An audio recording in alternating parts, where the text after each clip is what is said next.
A millionaire forced his daughter to marry a gardener. On the wedding day, the gardener revealed a secret about the bride that left all the guests shocked. The sun was beginning to set when Serafina watched Lysander's movements attentively from the mansion window as he worked in the garden. The orange light of dusk illuminated the contours of his face, but his green eyes, cold as emeralds, remained somber. Each gesture of the gardener, each careful movement as he pruned the rose bushes with dedication, seemed a direct affront to the existence of the millionaire heiress. Serafina adjusted her long black hair in the mirror beside the window, ensuring that her impeccable appearance did not betray the chaotic emotions bubbling within her. Her delicate hands, accustomed only to the touch of jewelry and expensive fabrics, gripped the stair railing with enough force to turn her fingers pale. She felt the tension building in every cell of her body as she repeated a cruel, cold mantra in her mind. "I cannot tolerate the existence of this poor child under the same roof as me. His presence disgusts me, and today I will resolve this situation once and for all." Lysander, oblivious to the malicious glares that fixed on him like sharp blades, continued his work with the same patience that defined him. His calloused hands from hard labor moved with surprising delicacy among the lilies, as if the flowers were as fragile as his little daughter Magnolia, who continued sleeping while her father worked. She was just a 6-month-old baby, so sweet and delicate that she brought light to the cruel life her father endured. Beads of sweat trickled down the gardener's tanned skin, but he seemed not to notice. His thoughts danced between the tasks of the garden and the image of his sleeping daughter in his servants' quarters, which he had taken great care to paint and make a suitable place for a baby, despite being a small space. He allowed himself a brief smile as he imagined the serene face of the baby. "My little Magnolia," he murmured softly, his voice laden with tenderness. "Daddy is working hard to give you the future you deserve. One day I will be able to provide everything you need. I just have to keep working hard." Serafina, still trapped at the window, felt her stomach churn as she noticed Lysander's smile. How dare he display such joy? How could a mere gardener dare to have such a happy life? Her heart, already hardened by disdain for the less fortunate, filled with an almost uncontrollable hatred. She pulled away from the window, breathing deeply to contain the tears of rage that threatened to emerge. "No," she thought, as she raised her chin defiantly. "After today, he will never have reasons to smile again. That child will disappear as if it never existed." The gardener's servants' quarters were plunged into an almost sacred silence when Serafina entered, gliding like a shadow through the corridors.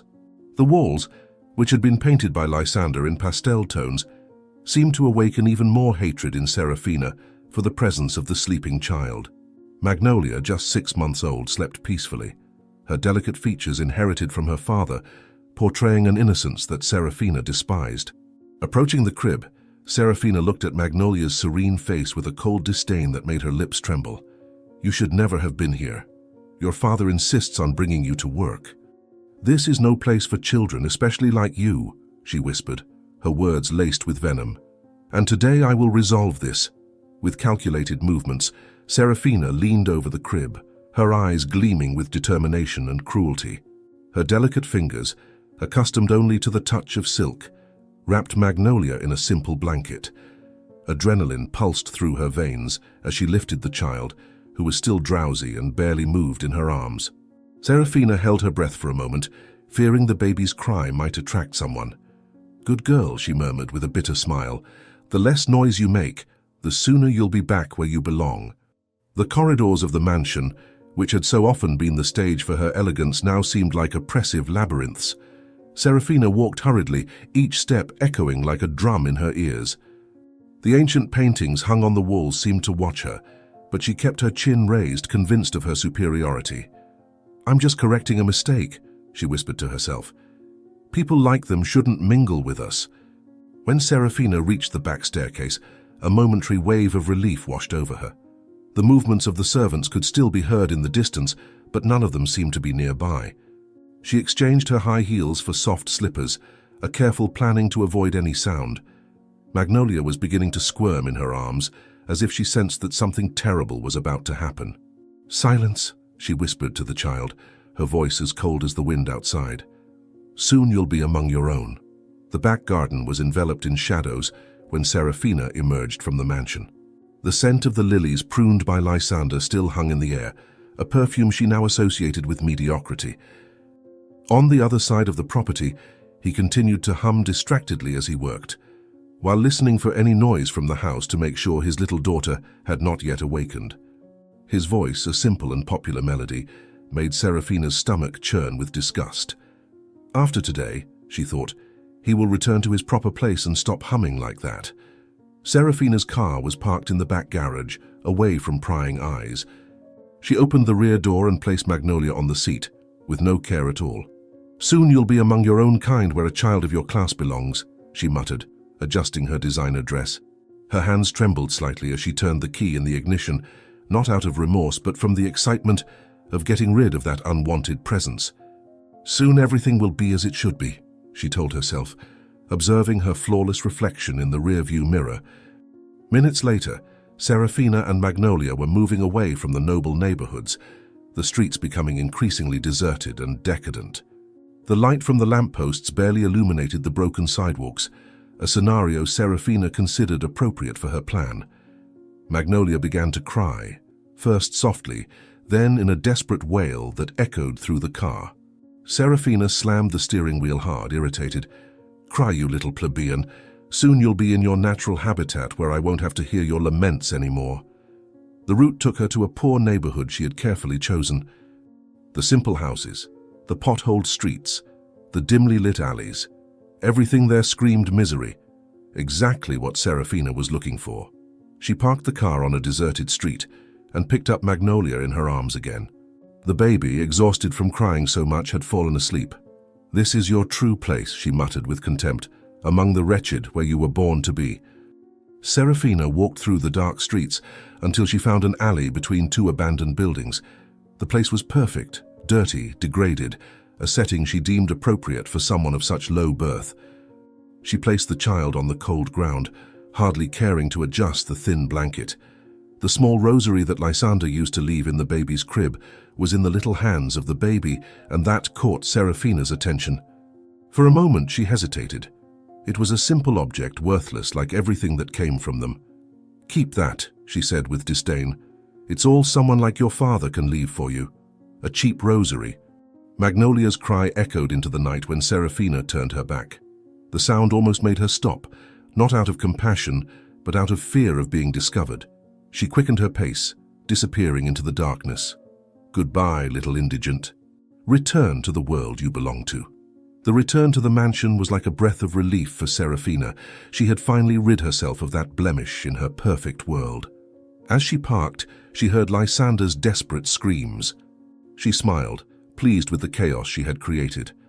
A desperate servant was exactly what she wanted to see.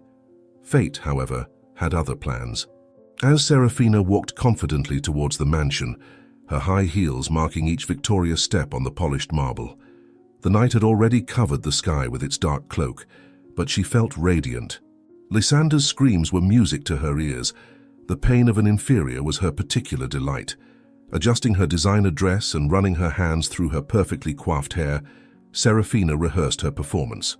Her delicate features contorted into a mask of false concern as she savored every moment. Like a leading actress, she thought, "I'll give the performance of their lives. I'll cry, I'll despair, and no one will ever suspect that these soft hands have just put each one in their rightful place." In her unbridled arrogance, Serafina already envisioned her complete victory. Her green eyes sparkled with cruelty as she whispered to herself, "No one will ever discover the truth. This secret will die with me, and that child will be but a vague memory. As for you, Lysander," she smiled perversely, "you will learn in the most painful way that people like you should not mingle with high society. Every tear of yours will be my trophy. Every sleepless night of yours will be my delight. Let the show of your suffering begin, my dear gardener. This will be my masterpiece." 8 years later, the midday sun scorched the garden as Serafina emerged from inside the mansion, her heels clicking on the polished marble. The searing summer did not prevent her from wearing her imported silk dress as she watched with disdain as Lysander worked under the intense heat. 8 years had passed, and she never missed an opportunity to torture the gardener. Her green eyes gleamed with malice as she noticed other servants nearby. It was the perfect audience for her show of cruelty. How pathetic, she thought, adjusting her perfectly styled hair. Just look at him, sweating like an animal, thinking he still deserves to breathe the same air as me. With a calculated motion, Serafina knocked over Lysander's tool cart, scattering all the material on the immaculate garden floor. The metallic noise made the other servants stop their chores, watching the scene with a mixture of fear and compassion. "What a mess!" she exclaimed with false concern, her voice loud enough to attract even more attention. "Look at the dirt you're making. Can't you even keep your tools organized anymore?" Lysander kept his eyes down, his tense shoulders betraying the effort to control his emotions. He silently knelt down to collect his tools, but Serafina would not allow him to maintain his dignity. With a deliberate gesture, she stepped on his hand as he tried to reach for a pruning shears, pressing her thin heel against his calloused fingers. "Oops, didn't see your hand there," she mocked, increasing the pressure. "Those dirty hands blend in with the dirt, don't they? It's hard to tell what's filth and what's gardener." The servants began to discreetly move away, but Serafina stopped them with a shrill cry. "Stay, all of you! I want you to see how someone who doesn't know their place is treated." She circled around Lysander like a predator, while he tried to maintain his composure as he collected his tools. "Look, he can't even keep a simple garden in order. What kind of gardener lets the lilies die like that?" With abrupt gestures, Serafina began to tear the lilies one by one, destroying weeks of careful work. White petals flew through the air, falling on Lysander, who remained motionless, his face a mask of contained pain. "These lilies are like you," she taunted, crushing a perfectly cultivated flower under her heel. Beautiful on the outside, but doomed to die in the dirt. A murmur of indignation ran through the employees, but no one dared to interfere. The oldest housekeeper brought her hands to her mouth, horrified, when Serafina grabbed the watering can and poured all the water over Lysander's head. "Now yes, a wet dog is more presentable than you, did you know?" Her cruel laughter echoed through the garden as the water dripped down the gardener's face, mingling with what could be tears. "Everyone stand up. I want to make an announcement," Serafina demanded of the employees trying to slip away. Her eyes sparkled with an almost feverish cruelty as she stared at the drenched Lysander. "Do you know why I keep this gardener here? Out of pure charity. Who else would employ someone so insignificant?" Her voice dripped venom as she paced circles around him. The merciless sun made the water evaporate from Lysander's clothes, who visibly trembled, not from cold, but from a contained rage that threatened to overflow. He needed this job, he was there to receive his money, but something in his chest broke with all that cruelty. Serafina noticed this subtle change and decided to push further. She grabbed an extremely expensive ceramic vase and let it drop purposefully. "Look, one more thing for you to clean up. That's all you're good for, isn't it? To clean up other people's dirt. Oh, this damage will be deducted from your salary." One of the younger maids began to cry silently, unable to bear the cruelty of the scene. This only fueled Serafina's perverse pleasure. "Oh, look, even your colleagues cry in shame for you. How humiliating it must be. To be you." She drew closer, her voice dropping to a whisper audible to all. "Tell me, Lysander, how do you manage to look in the mirror every morning knowing you're nothing but a—" It was at this moment that something inside Lysander finally broke. He rose to his full height, eyes sparking with a long-repressed dignity. "Enough!" His deep voice cut through the air like thunder. Serafina instinctively recoiled, surprised by the unexpected reaction. For a brief moment, fear crossed her perfectly made-up face. "How dare you raise your voice to me?" She quickly recovered, but her voice trembled slightly. "Guards! Security!" But no one moved. The employees remained paralyzed, witnessing the moment the most humble man in the mansion finally confronted his tormentor. "You may have money, social position, power," Lysander spoke, each word laden with years of contained suffering. "But you don't have the one thing that truly matters: humanity." His calloused hands trembled, but his voice remained steady. "I've endured your cruelty in silence for years, but today you went too far." Serafina felt her blood boiling in her veins. How dare a mere gardener defy her like this? With a quick gesture, she grabbed another vase and threw it towards Lysander. "Shut that dirty mouth. Who do you think you are to confront me?" You're nothing but a poor man. I can fire you, you know. Serafina. Cassius's thunderous voice froze the scene. The family patriarch was standing at the garden's entrance, his usually serene face twisted into an expression of fury and disappointment. The vase shattered on the floor, the noise echoing in the sudden silence. "Father, I can explain," Serafina stammered, all color draining from her face. Cassius crossed the devastated garden slowly, his heavy footsteps crushing the scattered petals on the ground. His eyes took in the scene, the thrown tools, the broken vases, the destroyed lilies, the terrified employees, and the drenched Lysander. "Explain what, Serafina?" Cassius' voice was low but laced with an authority that made everyone shudder. "Explain how you turned my garden into a stage for your cruelties, how you humiliated an honest man in front of everyone, how you destroyed months of work in minutes of pure malice." Serafina tried to recompose herself, smoothing her dress with trembling hands. "He disrespected me. An employee cannot." But Cassius cut her off with an abrupt gesture. "Silence. For some time now I've noticed your arrogance growing. I thought time would make you mature, that you would learn to treat people with dignity. But I was mistaken. You only got worse." The employees began to quietly slip away, but Cassius stopped them. "Stay. Just as my daughter wanted an audience for her cruelty, now she will have an audience for her punishment." He turned to Serafina, his eyes hard as steel. "You have just shown me that you do not deserve the name you bear, nor the position you hold in this house." "Father, please," Serafina tried to approach, her hands outstretched in supplication, but Cassius recoiled as if her touch burned him. "Don't you dare. Not after what I just witnessed." He looked at Lysander, who remained silent, the water still dripping down his face. "This man has worked in our house for over a decade. He turned our garden into the most beautiful in the city. He never asked for anything, never complained, even when he lost his daughter." He paused as if weighing his next words. A chill ran down Serafina's spine. For a moment she feared her father knew something more. But Cassius continued, "Even when he had to endure your daily humiliations, and today you went beyond all limits." He removed his coat and placed it over Lysander's shoulders, a gesture that made Serafina turn even paler. "For years I tried to teach you about humility, about respect for others. I gave you everything, education at the best schools, travels, luxuries. And how did you repay me?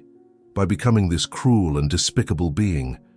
Cassius ran a hand through his graying hair, his face showing every year of his worries. "Well, now you're going to learn the hard way." "What? What do you mean by that?" Serafina stuttered, her entire body trembling. The smile that formed on Cassius's lips frightened her more than any scream. "You have two choices, my daughter," he announced, his voice echoing through the silent garden. "Either you marry Lysander, learning in practice the value of humility and honest work, or you lose everything, your inheritance, your place in this house, your privileges, everything." The ensuing silence was deafening. Serafina opened and closed her mouth several times, like a fish out of water, unable to process what she had just heard. Lysander shifted uncomfortably at the suggestion, but what caught her attention were Serafina's once so cruel, now wide with terror, green eyes darting between her father and Lysander.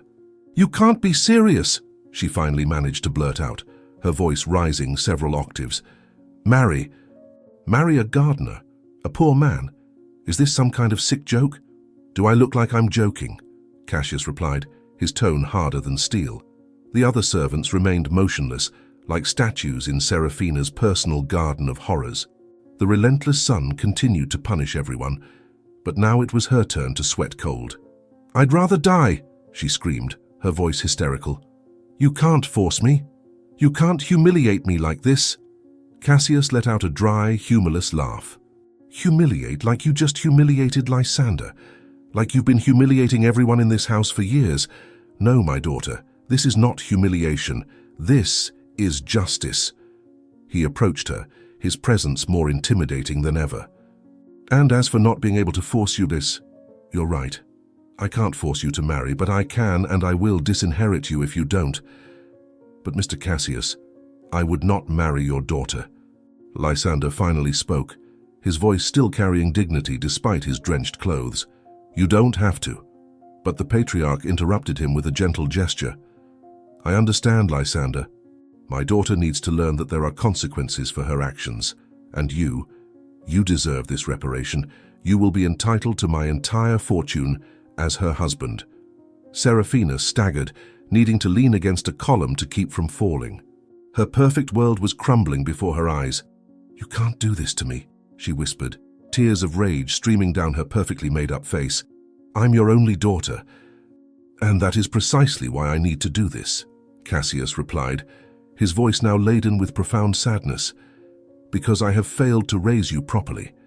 Because I allowed you to become this uncompassionate being." He glanced at the gold watch on his wrist. "You have until sunset to decide, marriage or disinheritance, not 1 minute more." And with those final words, Cassius left the devastated garden, leaving behind a shattered Serafina and a stunned Lysander. The servants, one by one, also began to leave, some hiding smiles of satisfaction. Serafina remained there, among the lilies destroyed by her own hands, her reflection shattered in the broken vase shards. Her empire of cruelty had just crumbled, and now she would have to choose between two forms of hell: marrying the man she despised, or losing everything she had always considered hers by right. Weeks later, news of the forced marriage still echoed through the mansion, becoming the main topic in every corner of the imposing manor house. Thaddeus, sitting in his leather armchair in the study, watched through the window the comings and goings of the servants, who seemed more frantic than usual. Everyone acting as if this is going to solve anything. He rose, running his hand through his impeccably groomed hair, and decided he needed to get away from that stifling environment. He put on his Italian blazer with calculated precision, ensuring there was not a single crease out of place. "I need to breathe more refined airs," he thought, as he left the study and headed toward the garage. His leather shoes gleamed under the light streaming through the mansion's stained glass windows, a reflection of his meticulous personality.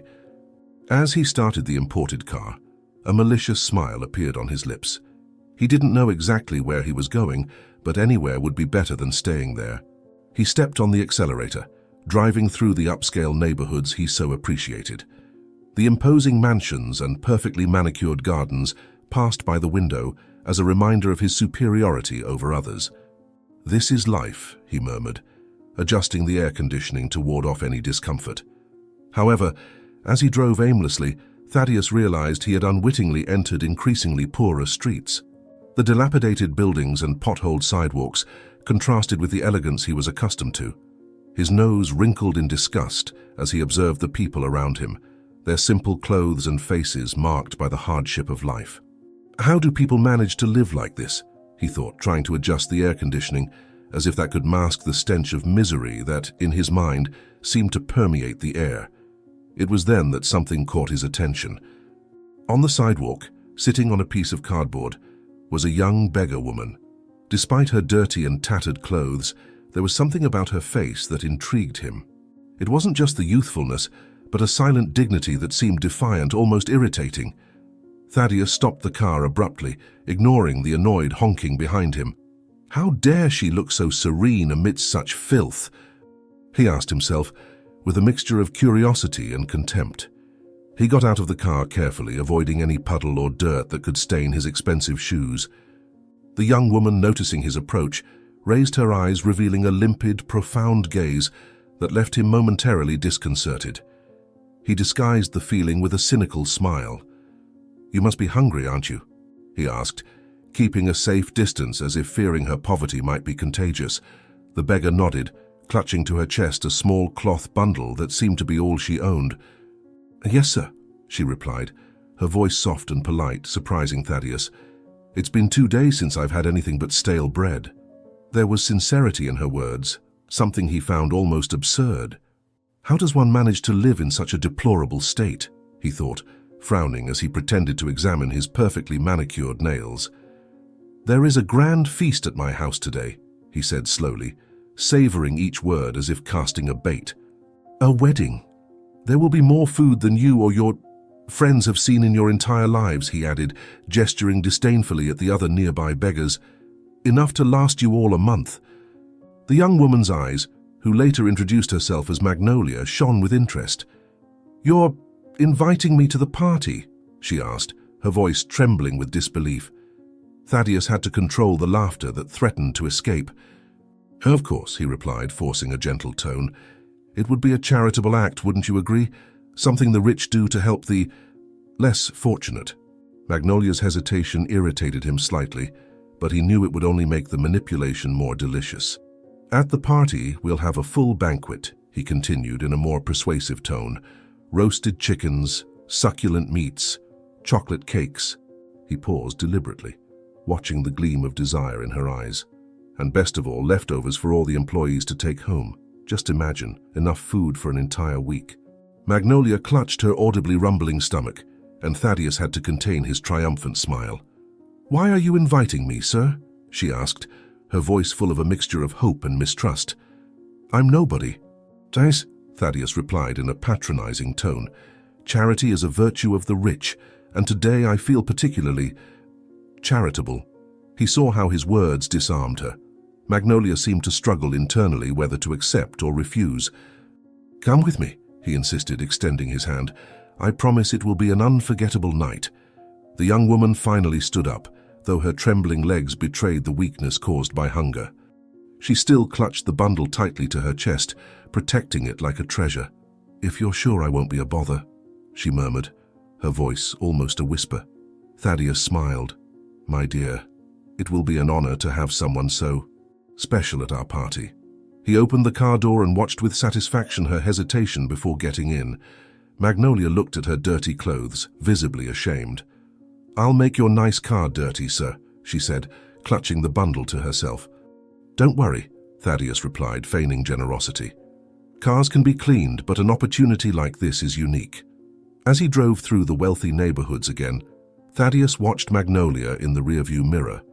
The gleam of admiration in her eyes at the sight of the mansions and gardens was evident, and he savored every moment. "I've never seen such beautiful places," she confessed, almost in a whisper. Thaddeus replied in a sarcastic tone she didn't catch. "Yes, a different world, isn't it? And you'll be our special guest."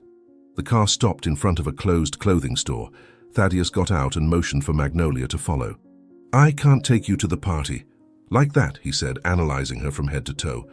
"Let's fix that. Consider it a gift from your benefactor." Magnolia hesitated.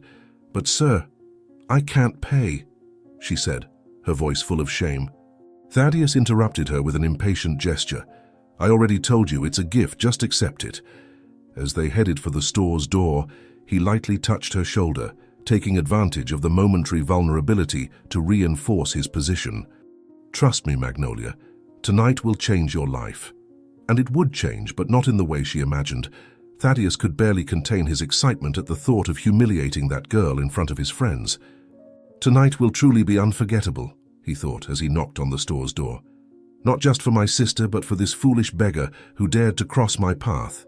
The boutique's luxury intimidated Magnolia, who remained paralyzed at the entrance, as if before a world she would never belong to. The impeccable marble floor glistened under the light of crystal chandeliers, while the racks displayed dresses fit for royalty. Thaddeus, standing beside her, looked at his gold watch with calculated patience, as if savoring the prelude to a spectacle. With a rehearsed gesture, he took his cell phone out of his pocket and adjusted his blazer. "Magnolia, dear, why don't you go in and start looking at some dresses? I need to make an important call about the party." His smile didn't hide the falsity, but Magnolia, lost in her innocence, didn't notice. "Make yourself at home, the saleswomen will attend to you." Magnolia hesitated before taking 2 timid steps inside the store. The scent of the place, a mixture of expensive perfumes and fine fabrics, invaded her senses, contrasting with the street odor impregnated in her skin and clothes. Each of her movements seemed an intrusion into that immaculate space. Her dirty feet, which she tried to hide under the hem of her tattered dress, touched the light carpet like an affront to the place. The saleswomen, impeccable in their silk uniforms and flawless makeup, exchanged disdainful glances but maintained appearances. The snootiest of the group was the first to approach. Her high heels echoed on the floor, as her rigid smile seemed more of a warning than a greeting. "Can I help you?" she asked, keeping her distance, as if poverty were contagious. Outside, Thaddeus stepped away to start his important call, observing the scene through the window. His malicious smile finally revealed itself completely. Now yes, he thought, sliding his finger across the turned-off cell phone, the real show will begin. He knew those saleswomen would do exactly what he expected of them: humiliate Magnolia, turning the moment into a spectacle of cruelty. Inside the store, Magnolia tried to admire the dresses, but the pressure around her was suffocating. A delicate blue piece on a mannequin caught her attention. The fabric shimmered under the light, like something out of a dream. She reached out to touch it but hesitated, her dirty fingers hovering in the air. "Please do not touch the merchandise," the saleswoman snapped, her voice as sharp as a blade. "These pieces are extremely expensive and delicate." Magnolia quickly withdrew her hand, her cheeks burning with shame. "Sorry," she muttered, but the saleswoman had already walked away, rolling her eyes. She was not alone. 2 other saleswomen approached, circling Magnolia like vultures. One of them held a perfumed handkerchief close to her nose, disguising the disgust she could not conceal. The sound of their heels on the floor was a constant reminder of their presence, suffocating any attempt by Magnolia to feel at ease. "Listen well," one of them whispered, her eyes fixed on the young woman. "I don't know what kind of prank this is, but this is no place for people like you. Our cheapest pieces cost more than you could ever beg for in a lifetime." Magnolia took a step back, clutching tightly the small bundle of cloth she carried with her, as if it were a shield. The action, however, drew even more attention. One of the saleswomen fixed her gaze on the package with suspicion. "What do you have there? I need to check if you're not hiding anything," she demanded, extending a hand with long, perfectly manicured nails. Magnolia pressed the bundle against her chest, her eyes wide with fear. "It's just a rosary," she replied, her voice trembling, tears beginning to well up. "I'm not stealing anything, I swear." The saleswomen exchanged cynical smiles, and one of them took a step forward, leaning closer to Magnolia. "Ah, of course, a rosary," she said with irony. "How very appropriate for someone like you. What are you trying to do here? Pray for a dress?" The others laughed, but the young woman remained still, tears now silently streaming down her cheeks. Thaddeus, still outside, observed every detail with delight. He pretended to be on the phone, occasionally waving to lend credibility to his disguise, but inside, every second of Magnolia's humiliation was a feast for his cruelty. "Perfect," he thought, his eyes shining with satisfaction. "Just as I imagined. These women are far too predictable." The tone in the store quickly shifted when Magnolia, unintentionally, bumped into a small crystal jewelry holder as she tried to move away from the saleswomen. The object fell to the floor, shattering into 1,000 pieces. The sound of breaking glass was like an explosion, drawing stares from every corner of the store. Magnolia froze, her heart pounding. "Look what you've done!" one of the saleswomen shouted, pointing at the scattered shards.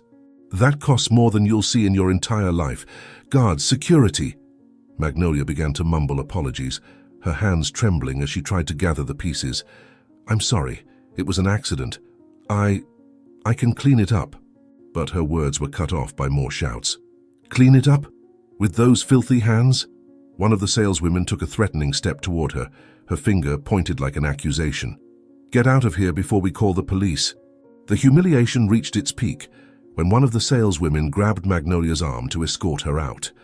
The touch was firm and hostile, as if she were an intruder who needed to be removed. "We won't allow you to soil our space any further," the woman said, with a harshness that made Magnolia shrink even more. The saleswoman pushed her with enough force to make her stumble, and Magnolia fell to her knees on the floor, the impact echoing through the luxurious space. Her tear-filled eyes fixed on the shattered pieces of the jewelry holder she had broken. Her hands trembled, hesitating between trying to gather the shards and protecting the small bundle she still clutched to her chest.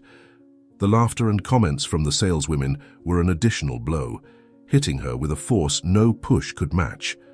"Look, she won't stop dirtying the floor," one of them exclaimed, pointing at the marks Magnolia's knees left on the light carpet. Another, leaning in slightly, murmured in a sharp voice, "And to think we were trying to be polite. This is what happens when you try to show a little patience with that kind of people." Magnolia, powerless, mumbled apologies between sobs. "I'm sorry. It was an accident. I didn't mean to cause any trouble." But her words were lost amidst the increasingly louder voices of the women around her. Magnolia's eyes burned with the tears that would not stop falling. The pain was not just physical, but a mix of shame, helplessness, and humiliation. She tried to stand, but her legs trembled, and the floor seemed to slip away beneath her feet. "Don't you understand?" one of the saleswomen shouted, crossing her arms in a gesture of superiority. "Your presence here is a problem. You don't belong in this place." Another saleswoman pointed toward the door with an icy smile. "The best thing you can do is leave before the situation gets even worse." It was at that moment that Thaddeus decided to enter. Ending his call, he strode through the entrance with firm steps, his brow furrowed in a theatrically shocked expression. The sound of his expensive shoes on the floor resounded through the store, drawing everyone's attention. "But what is going on here?" he asked, his voice laden with feigned concern that he mastered with expertise. The saleswomen, who until then had displayed expressions of disdain, immediately adjusted their faces to something more neutral, almost servile. Thaddeus's presence was an authority they dared not defy. "Sir Thaddeus," one of them began, gesticulating frantically at the shards of glass on the floor. This person broke a very expensive piece." Her fingers trembled as she pointed at Magnolia, still crouched on the floor. "Furthermore, she is dirtying our entire carpet and scaring our customers. Look at her state." The woman's voice rose an octave, as if she needed to justify her indignation. "We tried to be polite, but look what happened." Thaddeus looked at Magnolia, now huddled on the floor, her eyes fixed on him as if trying to understand whether he was a savior or another extension of the cruelty she had just faced. Her thin shoulders trembled, and her hands still clutched the bundle as if it were the only thing holding her together. He maintained an expression of indignation and disappointment, crossing his arms and frowning in a calculated gesture. "What do you mean?" he asked in a tone that seemed to demand clearer explanations. "You're telling me that a guest of mine was treated this way?" The impact of his words was immediate. The saleswomen paled, exchanging nervous glances, as if trying to confirm among themselves whether they had understood correctly. "Guest?" one of them repeated, incredulous. Her tone was a mixture of confusion and disbelief. "Sir Thaddeus, this girl is a..." She swallowed hard, unable to complete the sentence in the face of his gaze. "Yes, a guest," Thaddeus interrupted, his voice laced with a threatening tone he rarely used but knew would have the necessary effect to deceive the saleswomen and Magnolia. He approached Magnolia, leaning slightly to extend his hand in a gesture that seemed solicitous. "Are you all right?" he asked, his voice softer, but his eyes, hidden from the angle of the saleswomen, gleamed with controlled malice. Magnolia, hesitant, took his hand, feeling the strange warmth of that gesture that did not match the coldness they had conveyed moments before. "Sir Thaddeus, we didn't know," one of the saleswomen began, trying to regain control of the situation. "She came in here without warning and, well, look at her. How could we have imagined that she would be with someone like you?" "Imagine?" Thaddeus interrupted again, now turning to the saleswomen. His voice took on a deeper tone and he rose to face them from above, letting his posture impose even more authority. "Imagine that I, Thaddeus, would bring someone here without reason? Imagine that my guest, whom I brought personally, would be treated with disrespect." The lead saleswoman tried to articulate a response, but the words did not come out. Thaddeus seized the moment of hesitation to approach even closer. "Let me explain something to you," he continued, his voice now a sharp whisper. "I don't pay exorbitant prices for clothes in this store for you to disrespect my guests. If this happens again, I will make sure to take my money elsewhere." Can you imagine the impact of that? The saleswomen were visibly disconcerted. "Sir Thaddeus, please understand, it was a misunderstanding," said one of them in an almost pleading tone. "We just wanted to protect the pieces." "We didn't imagine." "Didn't imagine," Thaddeus repeated slowly, as if chewing the words to make them even more bitter. "Perhaps we should teach you how to treat customers, or maybe dispense with the services of those who don't know how to do that." He turned his gaze back to Magnolia, still kneeling on the floor, and extended his hand again, this time to help her up. "Come, Magnolia," he said, as if he wanted to emphasize her name, making her even more real and disconcerting the saleswomen. "Choose whatever you like. Today, nothing is out of reach for you." The last vestige of resistance in the saleswomen dissolved at that moment. Their faces alternated between embarrassment and anxiety, aware that they might have made a fatal mistake. Magnolia, still confused and dazed, accepted Thaddeus's help as he guided her away from the shards on the floor, a barely disguised expression of triumph appearing on his face. Meanwhile, Serafina was in her room, surrounded by several servants adjusting her wedding dress.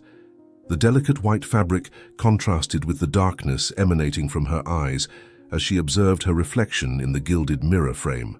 Every detail of that dress had been meticulously chosen, not to celebrate a special day, but to bedazzle and humiliate. The fine silk, the pearl embroidery, and the majestic train were symbols of power and control, nothing more than weapons in her personal battle. When one of the seamstresses accidentally pricked her skin with a pin, Serafina jumped in pain, but it was the bitter taste of anger that dominated her face. With an abrupt motion, she turned and grabbed the woman's wrist with enough force to make her recoil. Her green eyes were icy, and her voice was like a sharp whisper. "Can't you make a proper dress? If you hurt me again, your name will be tarnished throughout the city, and you won't be able to sell a single pin." The seamstress tried to apologize, but Serafina tightened her grip, leaning closer so that her words sounded like a personal threat. "If you don't have the competence to do your job, I can guarantee you won't have a single client before sunset." Releasing the woman, Serafina turned back to the mirror, adjusting her posture as if the incident had never happened. The dress, with its impressive train and delicate embroidery, trailed across the floor as she paced around the room. Her thoughts were in turmoil. Her father, Cassius, had been clear. Either she married the gardener, or she would lose everything. But Serafina was not a woman to accept humiliations without retaliation. "You want to force me to marry a gardener, Daddy?" she murmured to herself, adjusting the diamond tiara on her head. "Very well, but I'll turn this wedding into such a spectacle of humiliation that Lysander will wish he had never set foot in this mansion." The employees worked in absolute silence, aware that any word or gesture gone wrong could trigger another outburst of fury. Serafina observed each one of them through the mirror's reflection, a small smile of contempt appearing on her lips. Her satisfaction didn't come from the dress's beauty or the ceremony's grandeur, but from what it represented. "Do you know what's more delicious than wearing a wedding dress?" she declared, her voice cutting through the silence like a whip. "It's knowing that every pearl sewn into it represents a tear I'll make Lysander shed, every crystal, a humiliation he'll suffer." One of the older maids entered the room, her face pale and her hands trembling slightly as she held a telephone. Serafina arched an eyebrow, impatient. "What is it now?" she asked sharply, but her expression changed upon hearing the woman's words. "Miss Serafina, your cousin Thaddeus, he's bringing a special guest to the party. A beggar he found on the street." For a brief moment, Serafina froze, surprised by Thaddeus's audacity, but soon a Machiavellian smile formed on her lips, and her eyes shone with a mixture of amusement and cruelty. "So my dear brother decided to bring a bit of entertainment for our celebration?" She let out a low, almost theatrical laugh. How considerate of him. Determined to turn the novelty into another piece of her cruel spectacle, Serafina left the room without bothering about the employees, still adjusting the dress's final details. The sound of her heels echoed through the mansion's corridors as she walked with calculated steps toward the main hall. With each step, her mind worked rapidly, architecting ways to exploit this new opportunity. A beggar at her wedding party. Oh, the possibilities were endless. Stopping in front of one of the enormous windows overlooking the garden, she observed the party preparations, the servants running to ensure everything was perfect. "Oh, Thaddeus, you always know how to make things more interesting. Let's turn this little intruder into our private show." The heavy curtains swayed gently with the afternoon breeze, and Serafina ran her fingertips across the decorative objects, as if tuning the instruments for a grand orchestra. Her dress rustled with each movement, accompanying the symphony of her malignant thoughts. She stopped in front of the housekeeper, who watched her from a distance with an expression of contained concern. "Prepare the ballroom as planned," Serafina ordered, her voice firm and full of authority. "But reserve a special place for our surprise guest. I want her to have a privileged view of everything that's going to happen here today." Serafina then paused before the large family portrait hanging above the fireplace, her eyes fixed on Lysander's image, almost hidden among the garden's flowers in the background. her face contorted into an expression of disdain. "You thought you could humiliate me by marrying a poor man like you, didn't you, Lysander?" she whispered, her nails digging into the wooden railing. "But today you'll understand the true meaning of the word humiliation. Both for you and for the beggar my brother brought here. You need to learn that paupers like you are just part of our show." A commotion at the mansion's entrance caught her attention. Through the tall windows, Serafina saw Thaddeus's car approaching along the stone path. Her heart raced with the anticipation of malice, and a calculated smile formed on her lips. Adjusting her dress once more, she took a deep breath like an actress preparing for the final act of her grand performance. "Let the show begin, dear cousin," she murmured to her reflection in the Venetian mirror beside the window. "We'll give this beggar a day she'll never forget. And as for you, Lysander, oh, you'll wish you had never crossed my path." The sound of voices began to echo through the entrance hall, and Serafina assumed her strategic position at the top of the staircase. From there, she could observe the entire scene about to unfold. Her fingers caressed the marble railing as she awaited, her mind working at high speed. Every detail was being calculated to turn that moment into an unforgettable humiliation. "A beggar at my wedding party," she thought with a smile that didn't reach her eyes. "Oh, this is better than anything I could have planned." The main doors opened and Serafina could hear the approaching footsteps. Her wedding dress glistened under the chandelier's light, creating a dramatic contrast with the darkness of her intentions. She straightened herself, preparing her best fake smile as she watched the shadows moving through the corridor. "Let's see who this creature is that Thaddeus brought to our little celebration," she murmured to herself, her tone laden with irony. "I'm sure she'll be a memorable addition to my big day." The footsteps neared the main hall, and Serafina felt the tension in the air grow. It was almost palpable, as if the universe were holding its breath, waiting for the moment when everything would come crashing down. Adjusting her tiara one last time, she whispered to herself, "Dear Daddy, you wanted to punish me with this marriage, but you can't imagine the spectacle I'm about to create. This will be a party no one will ever forget." Thaddeus appeared first in the hallway, his mischievous smile mirroring Serafina's. Behind him, partially hidden in the shadows, was Magnolia, still dressed in her ragged clothes. The rags she wore were so devoid of shape and color that it seemed impossible to identify their origin. The open seams, coarse patches, and old stains silently narrated the story of misery that had accompanied her throughout her life. Serafina froze for a brief moment upon seeing her like this, before descending a few more steps, her hands sliding along the marble railing as her eyes analyzed every detail of the newcomer. The contrast was jarring. Serafina, radiant in her luxurious wedding dress, with crystals reflecting the lights from the chandeliers, and Magnolia, frail and hunched, her bare feet dirty with dust and mud, trying to remain invisible. The sight drew a mocking laugh from Serafina that echoed through the hallway, loud and cruel. "Oh, Thaddeus dear," she began, each word dripping with venom, "you have truly exceeded my expectations. I thought we would only have one beggar at our party, but you brought a true masterpiece of misery." Magnolia clutched the small bundle she carried against her chest, as if it were her only protection against the storm she felt forming around her. The intense light of the chandeliers exposed every imperfection of her face, the sunken cheeks, cracked lips, and dirt marks that no hasty washing had been able to remove. Serafina descended the last few steps slowly, each step calculated, like a lioness approaching her prey.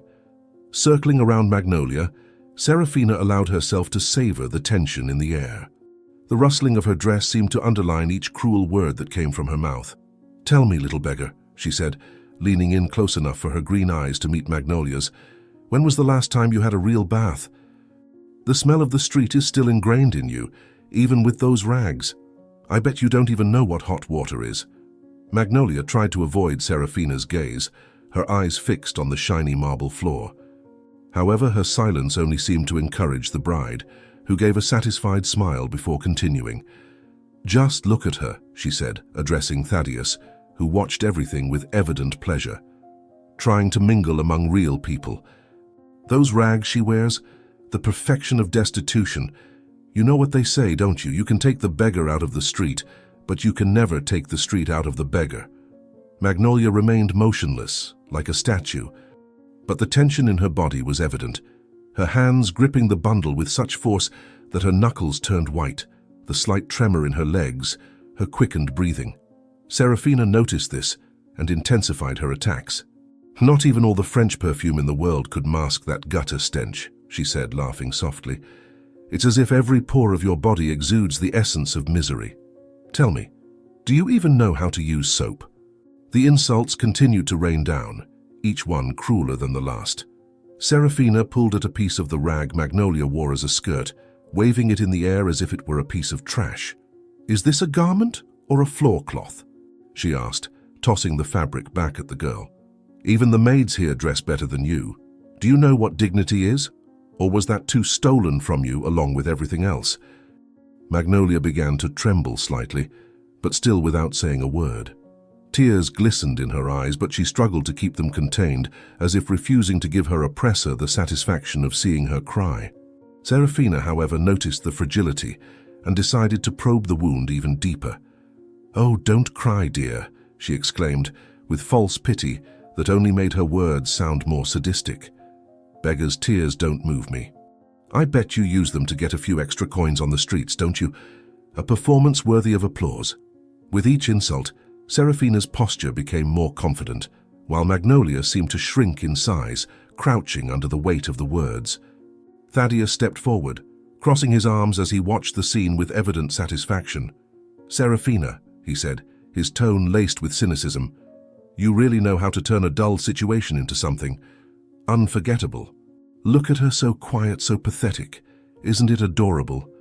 The two of them laughed together, and the sound of their voices echoed through the mansion's hallways, making the atmosphere even more oppressive. Serafina turned back to Magnolia, now leaning in so close that her words were almost whispered. "You know what's more pathetic?" she asked, her voice dripping with venom. "Even if someone tried to help you, dress you, clean you, you'd still be trash. It's like a stain that never comes out, you understand? A permanent stain on society." Tears began to flow silently down Magnolia's face, and Serafina watched the spectacle with perverse pleasure. "Oh dear, don't cry like that," she said, her voice full of irony. "You'll stain that already dirty face of yours even more. Or am I wrong, and is that what you do best? Cry for pity? Well, you won't find that here." Thaddeus, still laughing, placed a hand on Serafina's shoulder. "Don't be so hard on her," he said, feigning compassion. "Maybe she just needs a bath or two." Serafina laughed along, but soon turned her attention back to Magnolia, who remained motionless as if each word were a blow she had to endure. "Perhaps we should take her to the gardens," Serafina said, raising her voice so that everyone around could hear. "After all, that's where she belongs, among the dirt and the worms. At least there no one would have to endure her stench." The words were accompanied by laughter from Thaddeus, and the sound echoed through the hallway like a hammer, repeatedly striking Magnolia. Serafina came closer again, her gaze now even more intense. "Tell me, you filthy thing," she shouted, her voice rising to a shrill tone. "When was the last time you felt clean? Or were you born like this, destined to be trash? Maybe you don't even know what it's like to be clean, because for people like you, filth is the only constant." The hallway plunged into a sudden silence, as if the very air had frozen, charged with tension and expectation. It was as if even the walls were shocked by the cruelty they witnessed. Serafina smiled, satisfied, knowing her words had achieved the goal of shattering Magnolia. The girl's tears now flowed freely, but she remained standing, a small flame of dignity that, despite everything, still resisted. "Well," said Serafina, finally stepping back and adjusting the veil of her wedding dress, "I have to go. After all, we have a party ahead, and I need to make sure that our special guest smell won't ruin my big day." After the humiliation in the hallway, Magnolia ran aimlessly through the long and opulent corridors of the mansion. Her bare feet pounded on the cold marble floor, echoing through the space as tears streamed freely down her face. The tattered dress she wore, dirty and worn, seemed a cruel reminder of how out of place she was there. Every cruel word from Serafina still echoed in her mind, like an invisible whip striking her repeatedly. "You'll never belong," Serafina had said, and now those words seemed etched in fire inside her head. With each step, Magnolia felt the pressure in her chest increase as if she was suffocating. She passed by luxurious paintings on the walls, the stern faces of the family's ancestors seeming to judge her, and by Venetian mirrors that reflected her desolate, haggard image. She tried to wipe away the tears, but they kept falling, mixing with the dirt that stained her cheeks. Why did she do this to me? Why did that man bring me here? She muttered between sobs, as if her words could find an answer in the mansion's silence. When she reached the kitchen entrance, she pushed the heavy door forcefully, almost stumbling as she entered. The aroma of spices hung in the air, offering a welcoming contrast to the coldness of the hallway, but it wasn't enough to calm the hurricane of emotions that consumed her. Magnolia stumbled towards a corner of the kitchen, where the white-tiled floor reflected a purity she felt she didn't deserve.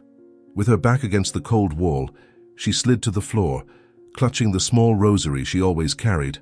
The smooth blue and pearl beads seemed to be the only thing connecting her uncertain present to a past she couldn't remember. Broken sobs escaped her lips as she muttered words she didn't fully understand herself. Why did he bring me here? What did I do to deserve such cruelty? This place, why does it seem so familiar and yet so hostile? The tears kept falling, creating small puddles in her hands that gripped the rosary tightly. Magnolia felt as if she were unraveling, piece by piece, alone in that dark corner, in a house that seemed to want to swallow her. Each word was an echo of pain. Magnolia clutched the rosary tightly, as if that small object could protect her from the chaos around her. The texture of the blue beads and the silver crucifix seemed to bring a glimmer of comfort amid the turbulence.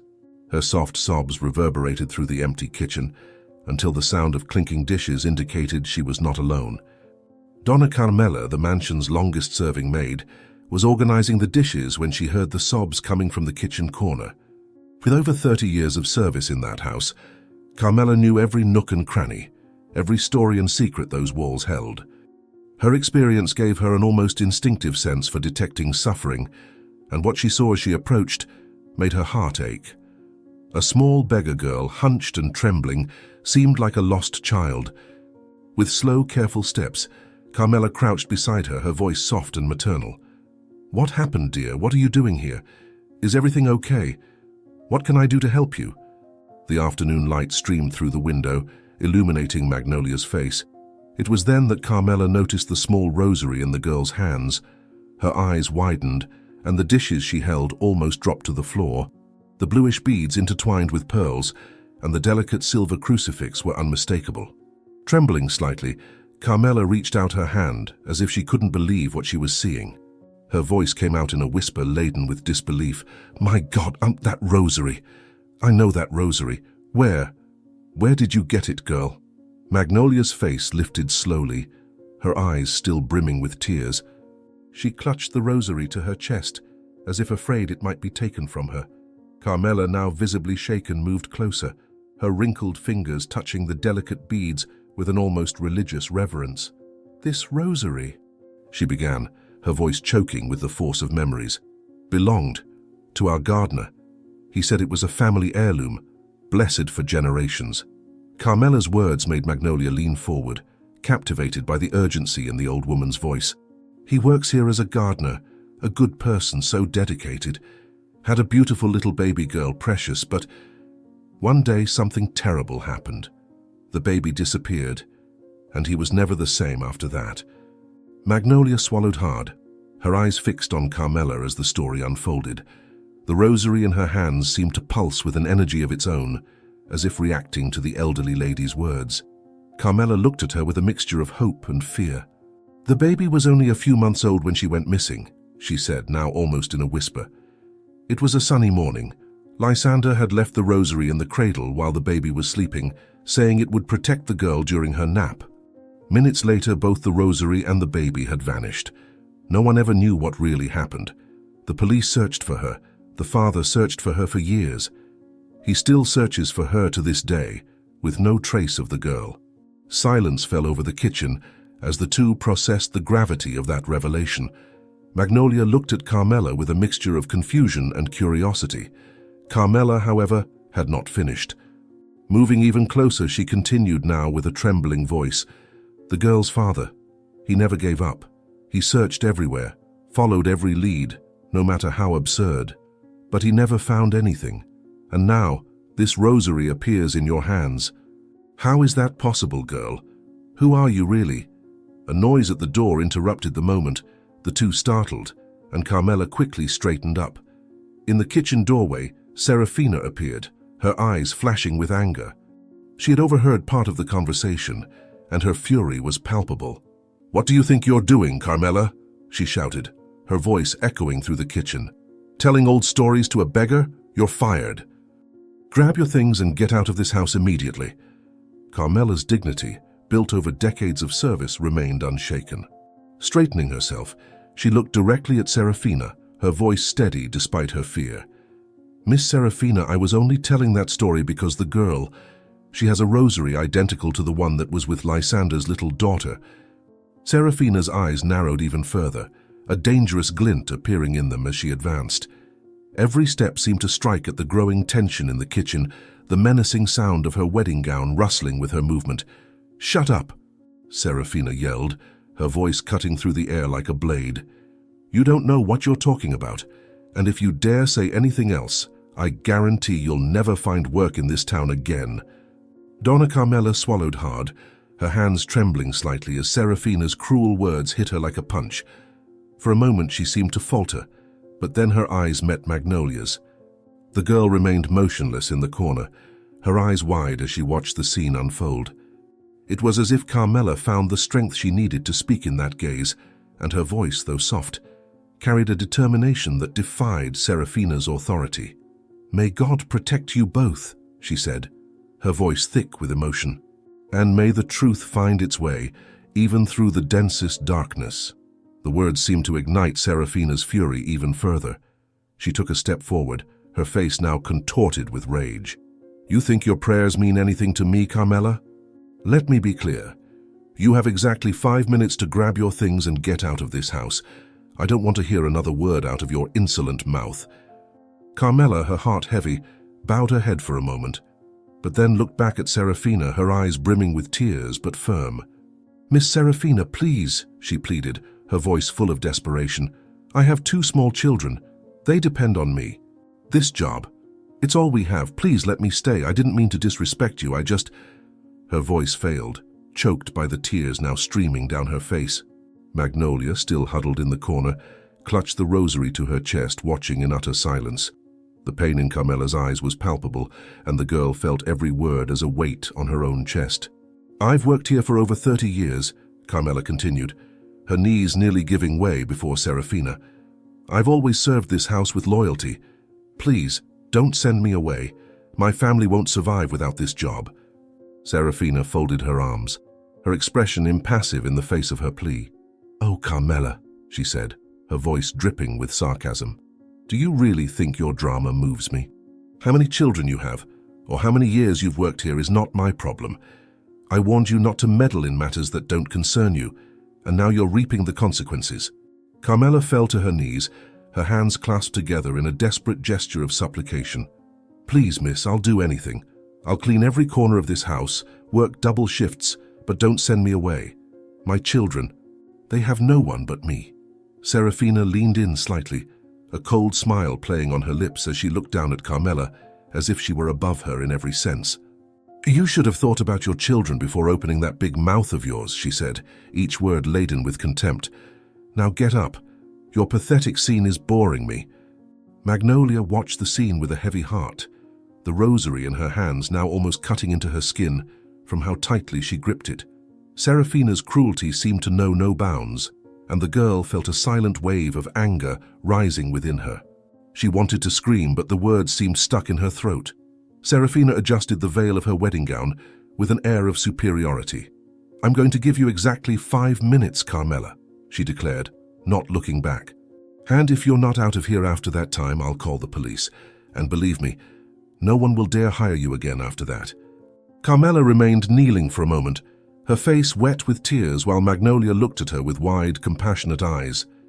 The silence was broken only by the sound of Carmela's sobs and the soft tinkling of the rosary beads that Magnolia still held. The weight of Serafina's words hung in the kitchen like a dark shadow, suffocating the hope that remained. As soon as Carmela left crying towards the maid's room, Serafina grabbed Magnolia's arm with a force that made her perfectly painted nails dig into the girl's delicate skin. Magnolia tried to pull away, but the grip was too firm and she was dragged down the hallway like a rag doll. The echo of Serafina's heels reverberated through the mansion's corridors, each step laden with fury and panic. Magnolia stumbled with each tug, but she still held the rosary against her chest, as if it were the only thing keeping her upright. "Please," Magnolia murmured between tears, her voice almost inaudible. "Please, let me go. I haven't done anything wrong." Serafina ignored the pleas, her eyes fixed on the end of the hallway as her mind seethed with memories she had tried to bury. "Shut up!" she yelled without even looking back. The wedding dress rustled violently with her abrupt movements, as if reflecting the storm brewing within her. When they reached the room, Serafina opened the door with enough force to make the hinges creak. Without hesitation, she shoved Magnolia inside with such violence that the girl fell onto the Persian rug, her hands instinctively protecting the rosary she carried. The scene in the room was a cruel contrast. The dark wood antique furniture, the cream silk curtains and the crystal chandelier seemed to belong to another world, completely oblivious to the emotional struggle unfolding at that moment. Magnolia remained on the floor, her back curved as she tried to catch her breath. Serafina, on the other hand, looked like a predator, circling the girl with slow steps, her eyes sparking with anger and something more, a fear she refused to acknowledge. "Now," Serafina began, her voice a cutting hiss, "you're going to tell me exactly where you got that rosary, you little meddler." She leaned over Magnolia, her face so close that the girl could smell the expensive perfume emanating from her. "And don't you dare lie to me, or I swear I'll make you bitterly regret it." Magnolia held the rosary so tightly that her hands shook. The silver crucifix swayed slightly as she tried to find the courage to answer. Her eyes were red from crying, but behind the fear there was something more, a spark of determination. I've always had this rosary with me," she said, her voice low but charged with emotion. "Ever since I can remember, on the streets. It's all I have. The only thing that connects who I am to who I was." Magnolia's words seemed to strike Serafina like a physical blow. For a brief moment, the expression of anger gave way to something else. Panic. She took a step back, her hands trembling slightly as she gripped the bedpost to steady herself. Memories from years ago began to invade her mind, fragments she had buried deep. The sound of a crying baby, the glint of the rosary's blue beads under the dim light, her own shaking hands as she closed the car door. "No, it can't be you," Serafina murmured, almost to herself, her face draining of all color. "It's impossible. I made sure. I left you far enough away." Serafina's eyes darted from Magnolia to the rosary, and then back to the girl's face again. Every detail, the shape of her eyes, the curve of her chin, seemed to fit in a frightening way with the memories she had fought so hard to forget. A wave of despair washed over her, and the words spilled from her lips before she could contain them. "You were supposed to disappear forever. I made sure of it that night. How did you survive? How did you end up here?" Magnolia looked up at Serafina, confused and frightened by the woman's words. What was she saying? What did those accusations mean? Before she could respond, Serafina advanced again, grabbing her arm with renewed force as if she wanted to tear the answers out by force. "You can't stay here!" Serafina screamed, her face contorted into a mask of despair and rage. "No one can know. No one can find out. I'll take you away farther than the last time." Magnolia began to struggle, her slender body trying to break free from Serafina's grip. "Please, let me go," she cried, the words coming out between sobs. "I don't know what you're talking about. Please let me go." But Serafina didn't hear. Adrenaline coursed through her veins, and her bridal veil now hung awkwardly to one side, with strands of hair escaping from the elaborate hairstyle.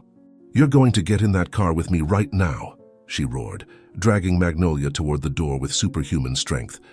"And this time, I'll make sure you never find your way back." The rosary beads swayed in Magnolia's fingers as she struggled to break free, the blue beads glinting like tiny frozen tears in the opulent light of the room. Serafina, completely out of control, dragged her by the force of her anger and panic, both their shoes scratching the polished marble as their frantic movements echoed off the walls. "Don't you understand?" Serafina spat. her voice laced with venom and contempt. "No one can know the truth. You don't exist. You never existed. I didn't let you exist that day, and I won't let you now."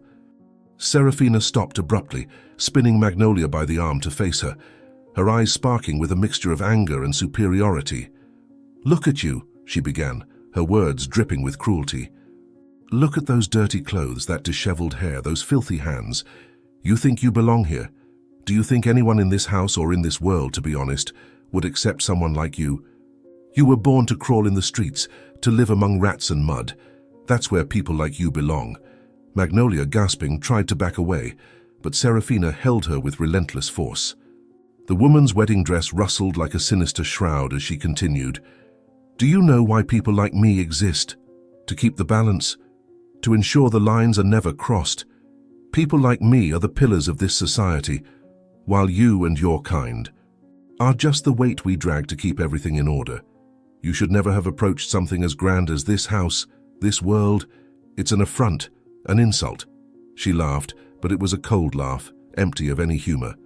"And now you dare to show up here and ruin not only my wedding but my life. You have no right to do that, and I will not allow you to ruin everything, you dirty girl," said Serafina, pointing to the shining beads between Magnolia's trembling fingers. Serafina leaned closer, her face twisted into a mask of utter contempt. "Do you think tears and pity will change anything? That someone will save you? People like you aren't saved, Magnolia. You're forgotten. You're pushed to the sidelines, exactly where you belong. That's why no one must ever know about you. You're a failure, an aberration that I've tried to correct once and I'll correct again, no matter the cost." The heavy silence of the room seemed to vibrate with the echo of her words.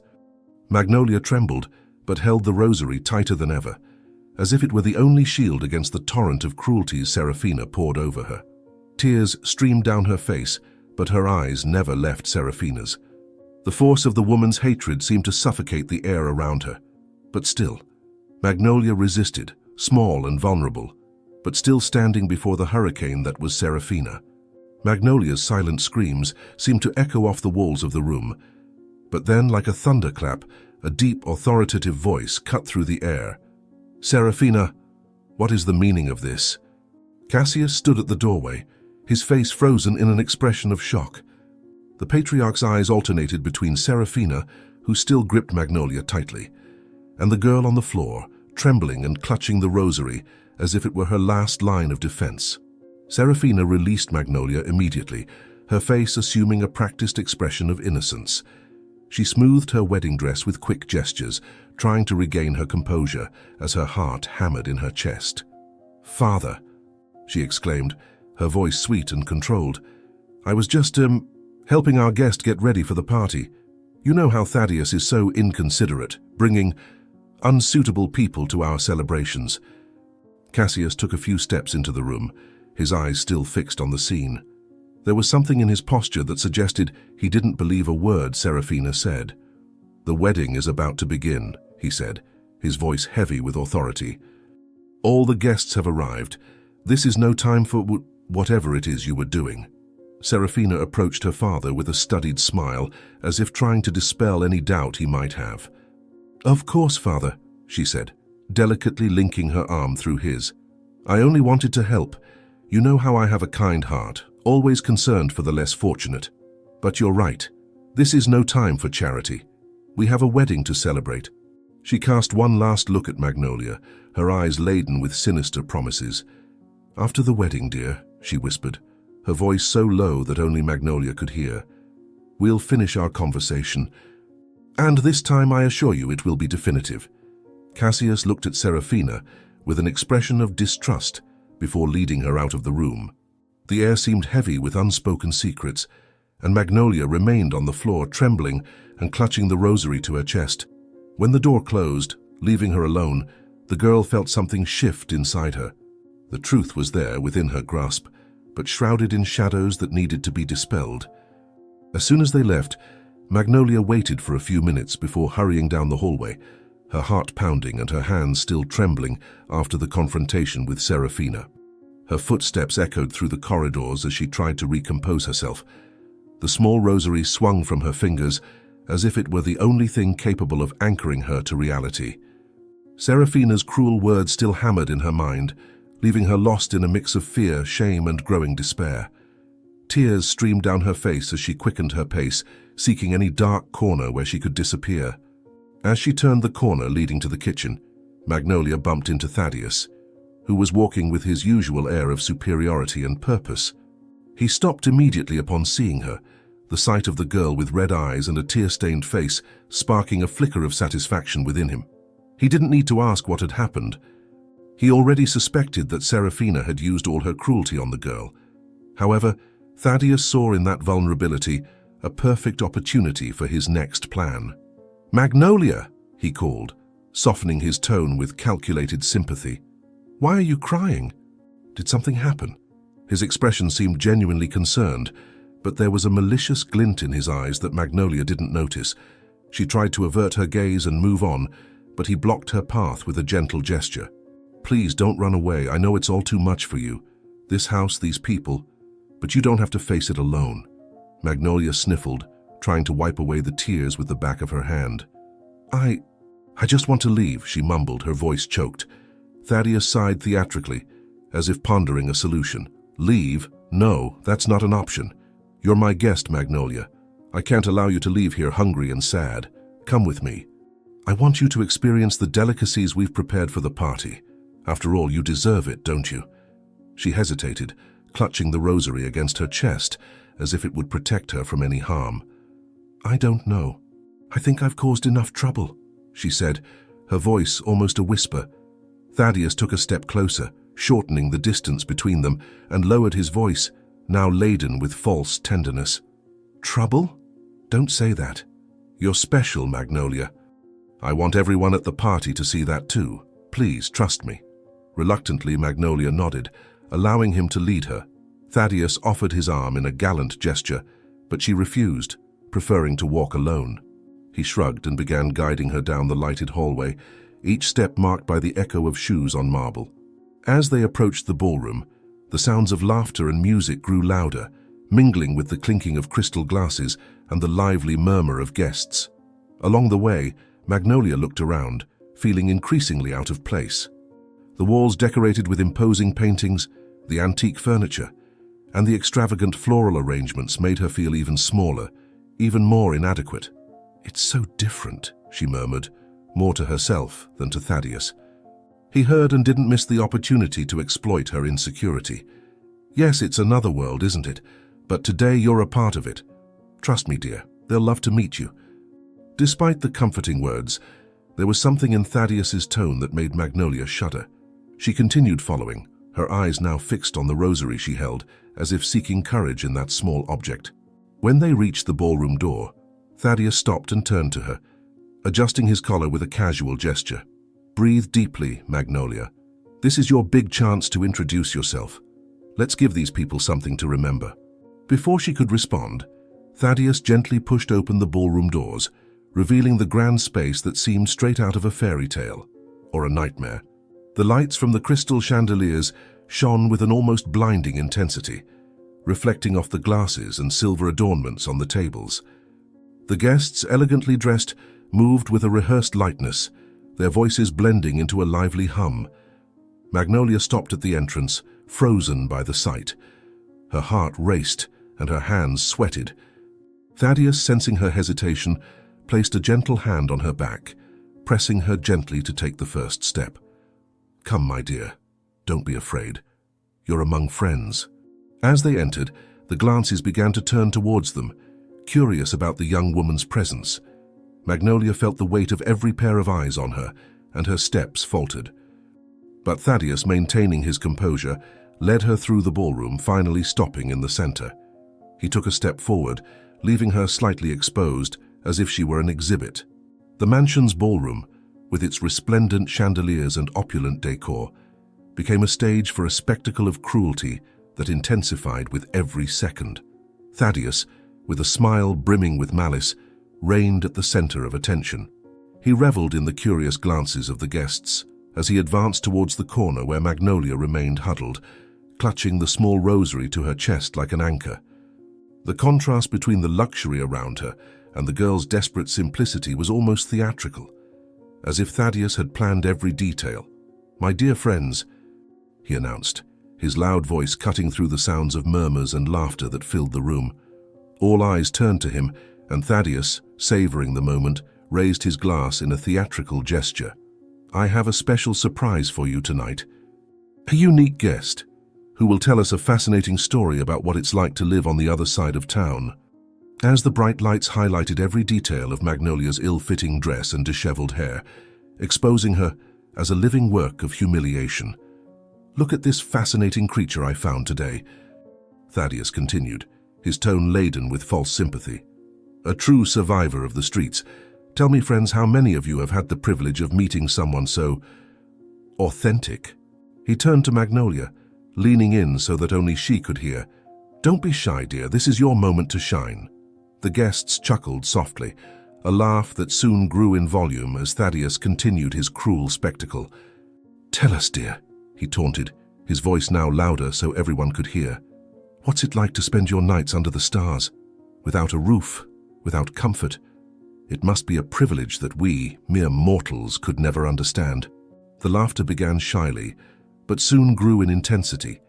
Magnolia clutched the rosary so tightly that her hands turned white, but remained silent. Thaddeus didn't let this go unnoticed. "Ah, she's modest. But don't worry, my friends, I'll help her loosen up. Tell us, my dear, where do you usually sleep? On sidewalks, under bridges, or perhaps on some particularly comfortable park bench?" The mockery was unbearable, but Magnolia remained motionless, her tears silently streaming as the guests' gazes pierced her dignity like sharp knives. One of Thaddeus's friends, a man in a perfectly tailored suit, raised his glass in an ironic toast. "I bet she has a varied menu. Monday, trash from the Italian restaurant. Tuesday, leftovers from the French one." The laughter exploded, echoing like a cruel melody through the hall. Thaddeus, feeling encouraged, moved even closer to Magnolia. His breath, laden with the scent of champagne, was almost as suffocating as his words. "Don't be shy, dear," he whispered, before raising his voice again for the audience. "Everyone here is very interested in knowing how you survive. Is it true that you share your space with rats? Are they good conversation companions?" The collective cruelty seemed to reach a new peak. The guests now formed a circle around Magnolia, each comment and laugh becoming a brick in the wall that emotionally imprisoned her. A woman in a designer dress advanced with calculated steps, her eyes shining with morbid curiosity. "Thaddeus, where did you find this peculiarity?" she asked with a sharp smile. "It's so rare to see something so authentic." "I mean, the smell definitely is." The laughter grew even louder as Magnolia, visibly trembling, struggled to remain standing. Thaddeus grabbed her arm again, forcing her to slowly twirl to display the ill-fitting dress that now seemed a costume of mockery. "Look," he exclaimed, trying to pass herself off as one of us. "Isn't it adorable? Like a little rat dressed as a princess." Magnolia's eyes filled with tears, but Thaddeus continued, feeding off her pain as if it were fuel for his performance. "Tell us, dear," he insisted. "What's it like spending your days begging? Do you have any special technique? Maybe a particularly pitiful expression that makes people feel sorrier for you? Maybe we should take up a collection for her," suggested another guest, waving a high-value note in the air. "How much do you think she earns on a good day of begging, Thaddeus? I bet we could easily top that." The collective mockery seemed to suffocate Magnolia, but Thaddeus merely laughed, delighted by his ability to manipulate the audience. "Come on, people," he said, raising his voice to ensure everyone heard. "Why don't we auction off her stories? Who'll bid higher to hear about gourmet meals from dumpsters or improvised rain showers?" The entire hall erupted in laughter, as if each cruel word were an irresistible joke. Magnolia was now in complete silence, her tears freely flowing as her gaze remained fixed on the floor. The small rosary in her hands trembled, but she continued to clutch it as if it were her only link to something greater, something that could protect her from this unbearable humiliation. Thaddeus, sensing he was in total control, prepared for the final blow. "Ladies and gentlemen," he announced, raising his glass in a grandiose gesture. "Tonight we've learned a valuable lesson. Some people are born to shine, while others, well, are born to entertain us." He leaned towards Magnolia, extending her a high-value note with a smile dripping with cruelty. "Here you go, dear, for your touching performance. After all, that's what you do, isn't it? Humiliate yourself for a few coins.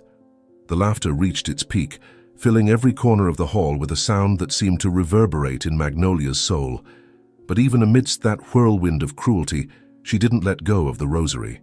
The small object shone in her hands like a light in the darkness, a silent promise that the truth would somehow find its way. Thaddeus, still savoring the moment of cruelty, kept Magnolia at the center of the mansion's ballroom, near the makeshift altar where the ceremony would take place. The white flowers and candles decorating the venue contrasted with the scene of humiliation unfolding. With a malicious smile, he raised his voice. "But look, our little show isn't over yet.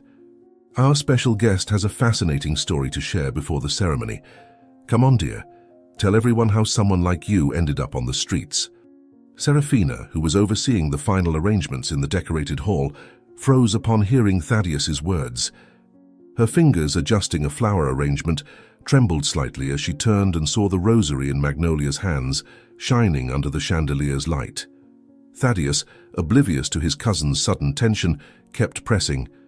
"Go on, don't be shy. Tell us your moving story. How does a young woman end up living like a savage?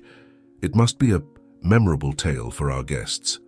Magnolia was trembling, but something inside her had changed. The tears had dried and she clutched the rosary even tighter, the blue beads reflecting the chandelier's light. Her voice, when it finally came out, was low but firm. "I don't know who I really am. All I've ever had is this rosary. It's been with me since I was a baby. It's the only thing connecting me to a past I can't remember." Serafina abruptly dropped the flower arrangement she was holding, quickly moving among the guests while whispering urgently, "Thaddeus, enough. We have a ceremony to start." The murmur of the guests diminished when Magnolia continued, her voice gaining strength with each word, echoing through the decorated hall. "The nuns at the orphanage told me I was found abandoned like trash. I was just a baby wrapped in a thin blanket, with this rosary of blue beads as my only inheritance." Thaddeus smiled, thinking the story would only make the moment more humiliating. But Serafina was now approaching with frantic steps, her wedding dress rustling nervously against the marble floor. She didn't care if the guests saw her before entering the altar. She just needed to stop the chaos that would begin to unfold. The chandeliers of the mansion shone over the heads of the guests as Magnolia raised the rosary, allowing everyone to see it. "For years, this rosary was my only connection to a past I can't remember. Sometimes when I hold it at night, I have the feeling that it belonged to someone who truly loved me," the girl said. Serafina finally reached the group, her voice cutting through the air like a razor. "Enough! This is ridiculous. Thaddeus, stop this nonsense right now." Magnolia, still trembling, held the rosary tightly as the murmurs of the guests filled the hall. Serafina approached closer and closer, the wedding dress rustling with each decisive step. "Enough of this foolishness, Thaddeus," she exclaimed, trying to maintain her composure. But it was evident that the tension was starting to take over her. "We have a ceremony to start. What exactly do you think you're doing with this girl in the center of everything?" Thaddeus merely smiled, tilting his head with feigned innocence. "Dear Serafina," he replied with a tone of veiled sarcasm, "don't you think every celebration deserves a moment of entertainment? Besides, everyone here is curious to know more about our special guest." "Thaddeus, don't test my patience," Serafina hissed through clenched teeth, her cheeks flushing with irritation. The guests, perceiving the clash between the cousins, began to disperse into small groups, whispering about what had just happened. Magnolia, still in the center of the hall, clutched the rosary so tightly that her hands were trembling, but remained silent. An elegant woman, the ceremonialist, approached Serafina, interrupting the growing tension. "Miss Serafina," she began in a respectful but firm tone, "the guests are already making their way to the church. We need you at the entrance for the formation of the procession." Serafina blinked rapidly, as if she were being brought back to reality. She glanced at Magnolia for a brief moment, her eyes still sparking with anger, but forced a controlled smile for the ceremonialist. "Of course," Serafina replied, adjusting her veil and moving away from Thaddeus with an abrupt motion. "Thaddeus," she continued, not hiding the tone of threat, "the fun is over. Make sure this doesn't disrupt my entrance." And without waiting for a response, She left the hall with the ceremonialist, the sound of her heels echoing on the marble. As soon as Serafina disappeared, the hall seemed to relax for a moment. As the guests began to leave the hall towards the church, a simple but determined man entered from the side, holding a toolbox. It was Lysander, the gardener, who was passing through the area on his way to the gardens. He stopped abruptly when he noticed Magnolia in the center of the hall, with the small rosary shining in her hands under the light of the chandeliers. His gaze immediately fixed on the object, and shock crossed his face like a wave. "That," he murmured, leaving the cart aside and walking slowly towards Magnolia. "That rosary. Where did you get that?" His voice came out choked, but loaded with an urgency that made Magnolia look up at him. "This rosary has always been mine," she replied, still confused and hesitant. "It's the only thing I've had since I can remember. It was with me when I was abandoned." Lysander staggered slightly, his mind spinning in a whirlwind of memories. He extended his trembling hand to touch the rosary, but stopped before touching it, as if he couldn't believe what he was seeing. "Abandoned? I know this rosary," he said, his voice barely coming out. "It belonged to my daughter, my little Magnolia. I left it with her in her crib the last night I saw her." Magnolia blinked, confused. "Your daughter?" she asked, with a mixture of hope and disbelief. How is that? Are you saying that I am your daughter?" The remaining guests in the hall began to whisper around, but Thaddeus, realizing the situation, quickly stepped forward. "Ah, what an emotional moment," he interrupted with a forced smile. "Lysander, I didn't know you liked such dramatic stories. But we'd better all go to the church. Serafina won't want anyone to be late." Lysander completely ignored Thaddeus, his eyes still fixed on Magnolia. "Please," he pleaded, his voice charged with emotion, "tell me, how did this rosary end up with you? It's the only thing I had for her. How is it still with you?" Magnolia hesitated, but the warmth and urgency in Lysander's eyes made her want to trust him. "I don't know," she said, her voice low but sincere. "It's always been with me for as long as I can remember. I was found with it, and a blanket." Magnolia's words made Lysander gasp, as if the air had been ripped from his lungs. He knelt in front of her, completely ignoring the presence of the few remaining guests. I searched for you for years," he said, tears now streaming freely down his face. "I never gave up, even when everyone told me it was useless. You really are my Magnolia." Magnolia's heart raced. Lysander's words seemed true, but there was so much she still didn't understand. Before she could answer, one of the ceremony's assistants rushed in. "Please, gentlemen," he said, trying to maintain his composure. "Everyone must make their way to the church now. The ceremony is about to begin." Minutes later, the church was in reverent silence, the guests anxiously awaiting the start of the ceremony. The long rows of pews were filled with curious and eager faces, while the sound of the organ filled the space with a gentle, almost solemn melody. The delicate scent of white flowers mingled in the air, creating an almost cruel contrast with the storm unfolding inside Lysander. He stood at the altar, but his posture was tense, his shoulders straight as if bearing the weight of years of suffering. His fists were clenched at his sides, and his breathing was slow and controlled, a visible effort not to let his nervousness show. Every second that passed seemed to drag on endlessly, increasing the pressure in his chest. Lysander felt sweat beading on the back of his neck, trickling down under the collar of his fitted suit.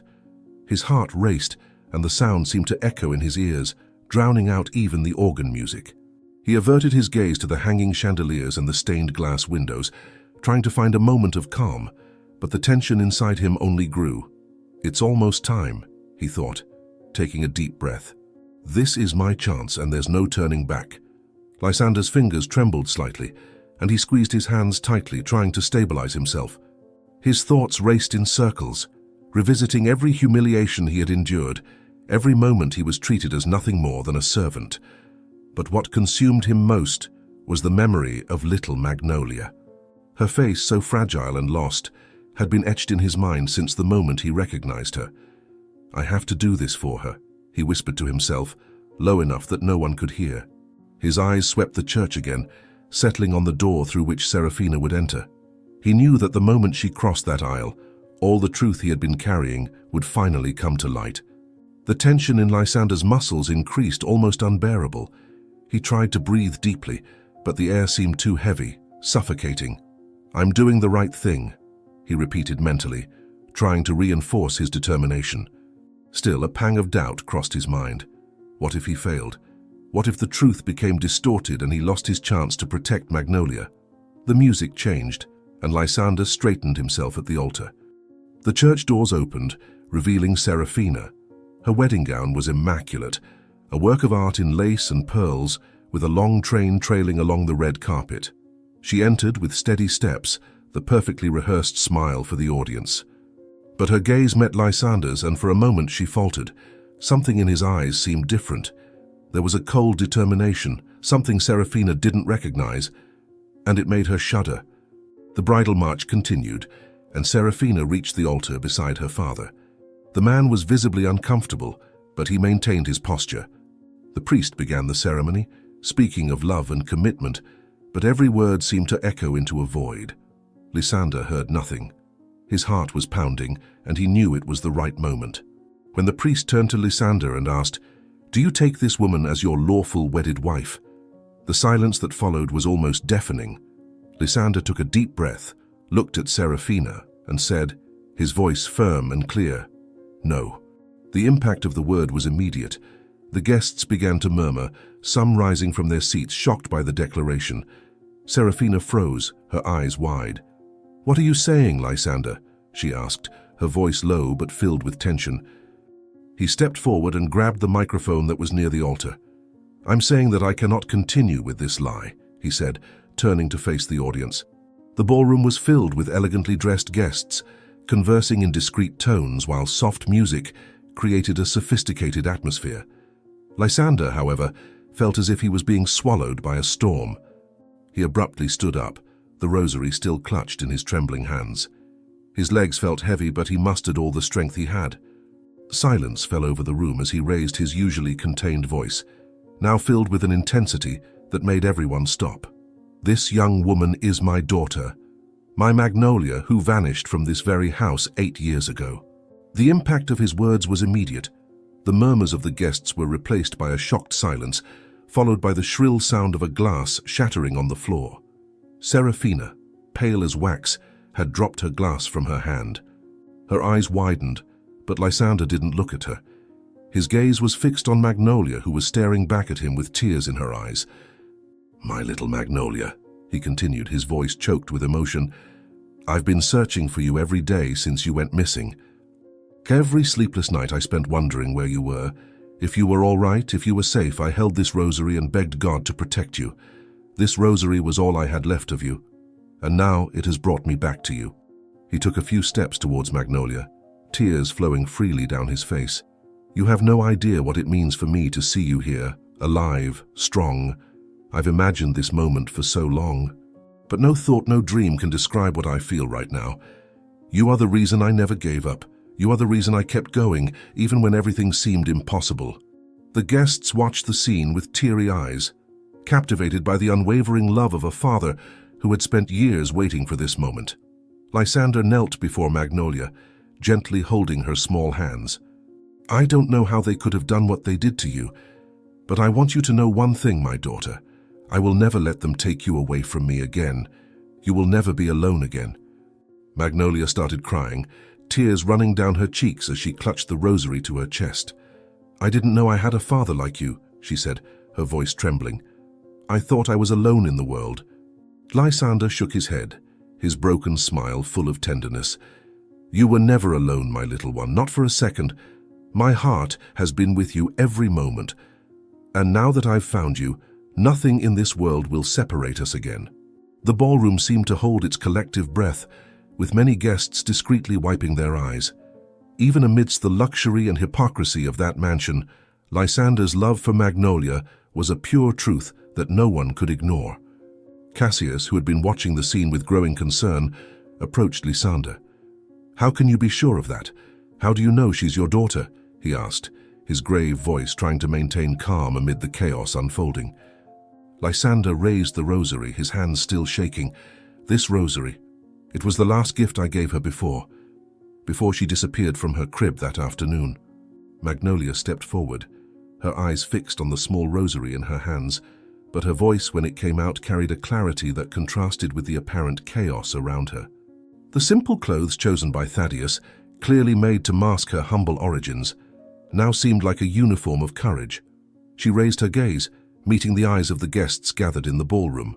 "I understand what happened here," she began, her voice low but laden with determination. "I understand why I was brought to this party." Thaddeus tried to move toward the side door, but was quickly stopped by two guests who crossed their arms in front of him. "Where do you think you're going, Thaddeus?" one of them muttered, his voice dripping with disdain. Magnolia, noticing the attempted escape, pointed at him. "It's no use trying to run now," she said firmly. "You brought a street girl to this place, to have fun at her expense, to make a joke out of me in front of everyone here." A heavy silence fell over the ballroom, interrupted only by the sound of glasses trembling in the hands of some guests.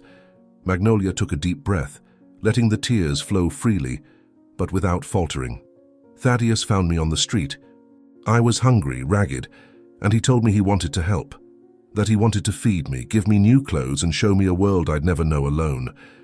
But it wasn't true. He didn't want to help me. He wanted to ridicule me." Murmurs grew among the guests, many looking at each other uncomfortably. Thaddeus, now trapped in place, looked around like a cornered animal. Magnolia continued, her voice gaining strength with every word. "I'm not rich. I didn't grow up surrounded by luxuries, but that doesn't make me inferior to anyone here, and it doesn't make you superior to me." She looked directly at Thaddeus, her eyes shining with indignation. "What you did, Thaddeus, doesn't show strength or power. It shows cowardice. It shows that you think you need to step on others to feel important." Some guests lowered their eyes, embarrassed, while others stared at Thaddeus with open disdain. Magnolia turned to the audience, clutching the rosary in her hands. "I know what it's like to be hungry. I know what it's like to sleep in the cold and wake up afraid that the day will be worse than the one before. And yet, I always had something that no one can take from me. Dignity. Because dignity doesn't come from money. It comes from how you treat people. And today, everyone here saw who Thaddeus really is." Thaddeus tried to regain control of the situation, laughing nervously. "This girl is making up stories," he exclaimed, trying to sound indignant. "I just wanted to help her. You all know how generous I am. This is an absurd ingratitude." But the guests were not convinced. The weight of Magnolia's words and Thaddeus's behavior began to create a consensus in the ballroom. The truth was exposed, and he could no longer run from it. Magnolia took a step toward him, the rosary still shining in her hands. "You think generosity is bringing someone to be humiliated in front of strangers? Do you think dressing me in fancy clothes to turn me into a joke is kindness? No, Thaddeus. You're not generous, you're cruel. And today everyone here saw what you really are." The murmurs grew louder, and some guests began to move away from Thaddeus, as if his presence were toxic. Lysander, who had been watching the scene in silence, felt his heart tighten with pride. To see his daughter defend the truth with such courage. Magnolia turned again to the guests, now with a voice that seemed to belong to someone much older and wiser. "It's not money that defines a person," she said, looking into every face in the ballroom. "It's character. It's how you treat others. Because in the end, we're all equal. It doesn't matter if you have a mansion or sleep on the street. What matters is what you carry inside here." She placed her hand on her chest, and some guests nodded, clearly touched by her words. Thaddeus opened his mouth to try to speak, but Magnolia cut him off. "No, you've said enough. Now it's my turn. I might be poor, but I'll never stoop to the level of someone who needs to humiliate others to feel superior." She looked at him one last time before turning to the audience. "And I hope today you all learned something, that humility and dignity are priceless, and that no amount of money can buy character." The ballroom plunged into silence, until one of the guests began to clap. In seconds, the applause grew, filling the space, while Thaddeus remained motionless, defeated, unable to escape the silent judgment that now surrounded him. Magnolia remained standing, holding the rosary firmly, her head held high, knowing that at that moment she had become stronger than anyone expected. Serafina let out a hysterical laugh, her veneer of superiority beginning to crack. "What a delicious coincidence! My dear brother has brought the very bastard to our little party. Her eyes, once cold, now shone with an almost feverish desperation. Cassius stared at her, his expression hardening. "What are you saying, Serafina?" "What bastard? What do you know about this?" "What do I know?" Serafina shouted, her voice echoing through the ballroom. She staggered to a chair, her wedding dress trailing on the floor. "I know that for 8 years I've been keeping that rotten secret. I know that child was the living proof of our mother's betrayal." The words dropped like bombs in the ballroom, making the guests gasp in shock. "That afternoon when I found out that Lysander was her father, I couldn't take it," Serafina continued, her voice becoming increasingly uncontrolled. "I found the letters. Mother had kept everything. Love letters exchanged with Lysander while you were away on business trips. Lysander and my late mother were having an affair while you spent nearly a month in France on business. Thaddeus was too young to remember, but I was only 12, but I understood everything. I saw them trying to hide it. I saw him pretending to be a single father when in fact the girl was the daughter of the lady of the manor. Do you think I humiliated him for no reason? He ruined our family." The words poured out like venom from her mouth as the horrified guests watched that public confession. Cassius staggered, needing to lean on a nearby table. His face, normally haughty, was transformed by the pain of the revelation.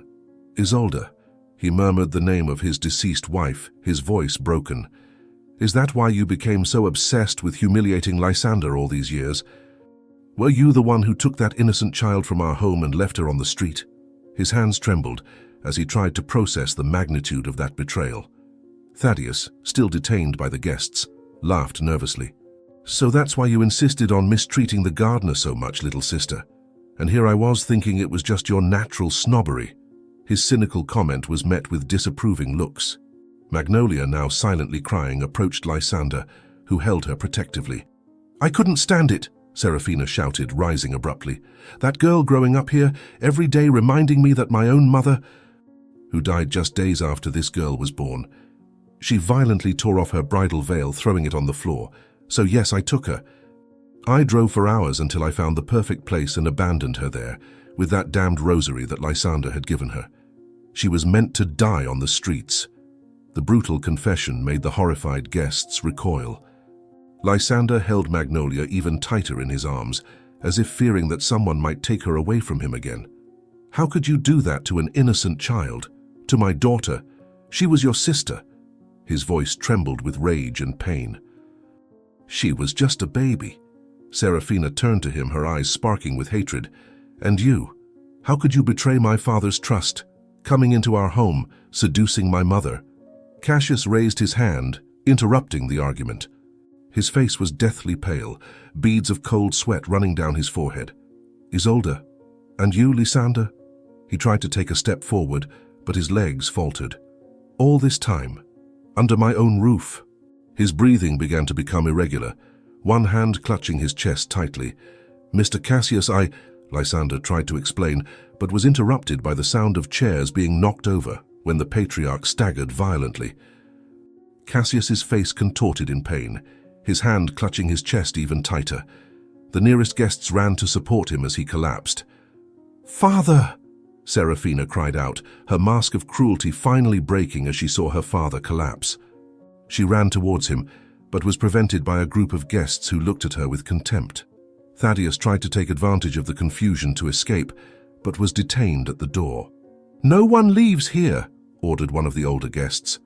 "The police and the ambulance need to be called." Magnolia, still in Lysander's arms, watched the scene with silent tears. "So, is that why Mr. Thaddeus brought me here? To humiliate me? And Mrs. Serafina? Tried to kill me when I was a baby?" Her sweet, hurt voice echoed through the ballroom, making even the most composed guests dab at discreet tears. The contrast between her innocence and the siblings' cruelty was devastating. "Call an ambulance," someone shouted in the background as Cassius was supported in a chair, his breathing increasingly difficult. His eyes, glazed with pain, alternated between Magnolia, the living proof of his deceased wife's betrayal, and Serafina, the daughter he raised who had revealed herself to be a monster capable of trying to kill an innocent child. "Isolde," he murmured, before his eyes rolled back and his body went completely limp. Chaos definitively set in at the ballroom. While some guests rushed to aid Cassius, others kept Serafina and Thaddeus under watch. Lysander and Magnolia remained embraced, united by a bond that not even 8 years of separation could break. The truths revealed that night would forever change the fate of all those present, and the luxurious ballroom, which should have been the setting for a celebration, became the scene of a family tragedy that could no longer be hidden. The sound of ambulance sirens cut through the air, mingling with the tense murmurs of the guests. As the paramedics hurriedly entered the hall to attend to Cassius, Serafina tried to break free from the people restraining her. Her eyes, once so cold and calculating, now overflowed with hysterical desperation. "Let me go, I need to see my father," she screamed, her wedding dress now stained and torn from her resistance. "Please don't let him die without me being able to explain." The sound of police sirens joined that of the ambulance. 2 officers entered the hall, immediately drawn by Serafina's screams. Her guest, a respected lawyer in the city, approached them. This woman confessed to having tried to kill a child 8 years ago. The proof is here. The victim herself and the father, who recognized the rosary left with the girl on the night of the abandonment. Serafina began to laugh hysterically as the officers approached. "You don't understand. She should never have existed. She was the living proof of betrayal, of lies." Her screams echoed through the hall as the handcuffs were placed on her wrists. "I did it for us, Daddy, for our family, for our honor." "You have the right to remain silent," the officer began. But Serafina interrupted him with a shrill scream that made everyone shudder. "Silent? Now they want me to stay silent, after 8 years keeping this rotten secret?" Her eyes found Magnolia, who instinctively shrank into Lysander's arms. "Look at her. She's the spitting image of my mother, the same sweet and lying expression that fooled us all." Thaddeus watched the scene with a discreet smile on his lips, satisfied that his plan had worked in an even more dramatic way than he had expected. The paramedics were quickly removing Cassius on a stretcher while he whispered orders to his personal assistant. "Get the best lawyers for my father, and none for my sister." His tone was cold and calculating. "Let her learn that some cruelties have too high a price." Lysander held Magnolia tightly, as if fearing she might disappear again. His eyes met Serafina's as she was led away by the police. "You stole 8 years of our lives," he said, his voice laden with pain. 8 years we can never get back." Serafina turned abruptly, her eyes sparking with hatred. "And you stole the honor of our family. You destroyed my mother. You destroyed everything. Your confession has been recorded by dozens of witnesses," declared the lawyer, approaching the officers. "Attempted homicide against a helpless child, abandonment of a disabled person, premeditation." She listed the crimes as Serafina was led out, her wedding dress trailing on the floor like a defeated white flag. "You'll regret this, all of you," she screamed, struggling. "Especially you, Lysander, you and that bastard." The paramedics finished putting Cassius in the ambulance, his condition still critical. Thaddeus, maintaining his calculating demeanor, quickly organized the situation. "I'll go with my father to the hospital," he announced, adjusting his impeccable suit. Turning to Lysander and Magnolia, he added with forced cordiality, "I suggest you two come as well. After all, we are family." The venom in his last word was almost palpable. The hospital waiting room was shrouded in tense silence. Thaddeus paced back and forth, while Lysander and Magnolia remained seated, their hands still joined as if fearing a new separation. After hours of anguish, the doctor finally appeared, informing them that Cassius was stable and asking to see everyone. In Cassius's hospital room, he was leaning back on white pillows, looking as if he had aged decades in just a few hours. His eyes, though tired, maintained a surprising lucidity. "Come closer," he asked, his voice weak but firm. "There are truths that need to be told." With a deep sigh, Cassius began his confession. "Isolde and I. Our marriage was never out of love. It was an agreement between families, as was common in those times. She was young, full of life, and I was always busy with business." His voice trembled slightly as he continued. "Perhaps if I had been more present, if I had given her the love she deserved." Lysander, no longer able to bear the weight of guilt, knelt by the bedside. "Mr. Cassius, I have come to tender my resignation and ask for your forgiveness. What happened between Isolde and me? I fell in love with her. I did not want to betray your trust in this way, but her parents forbade her from asking for separation. She was so emotionally dependent on them. When she discovered she was pregnant, you were on a long trip to France where you spent almost an entire year away from the mansion. I begged her to tell you. I implored her, but she preferred that our daughter remain a secret. He began to say, but Cassius interrupted him with a gentle gesture. No, Lysander, you do not need forgiveness. Isolde found in you what I could never give her, true love. And from this union Magnolia was born, who despite everything survived and is here with us. I accept your resignation, Lysander, Cassius finally said, his voice laden with understanding. I know you need to start over with Magnolia, away from all these memories. Lysander nodded, grateful for the understanding. Thank you for everything, sir. Despite everything, you have always been a fair employer. Cassius then turned to Thaddeus, who remained leaning against the wall with his air of superiority. As for you, my son, your cruelty towards that innocent young woman has not gone unnoticed. From tomorrow, you will work, for real. No luxuries, no easy money. It's time to learn the value of honest work and humility. And Seraphina. Cassius sighed deeply. I will visit her in prison. She needs help, treatment. The hatred she cultivated for so many years consumed her, but she is still my daughter. He closed his eyes for a moment, tired. Perhaps with time and love she may find redemption. Lysander and Magnolia were preparing to leave when Cassius called out again. There's a friend of mine, owner of a flower farm in the countryside. I've already spoken with him on the phone. The job is yours if you want it. A peaceful place to start over with your daughter. Lysander thanked him, moved as Magnolia smiled for the first time since the whole truth came to light. 6 months later, the flower field stretched as far as the eye could see, a multicolored carpet under the afternoon sun.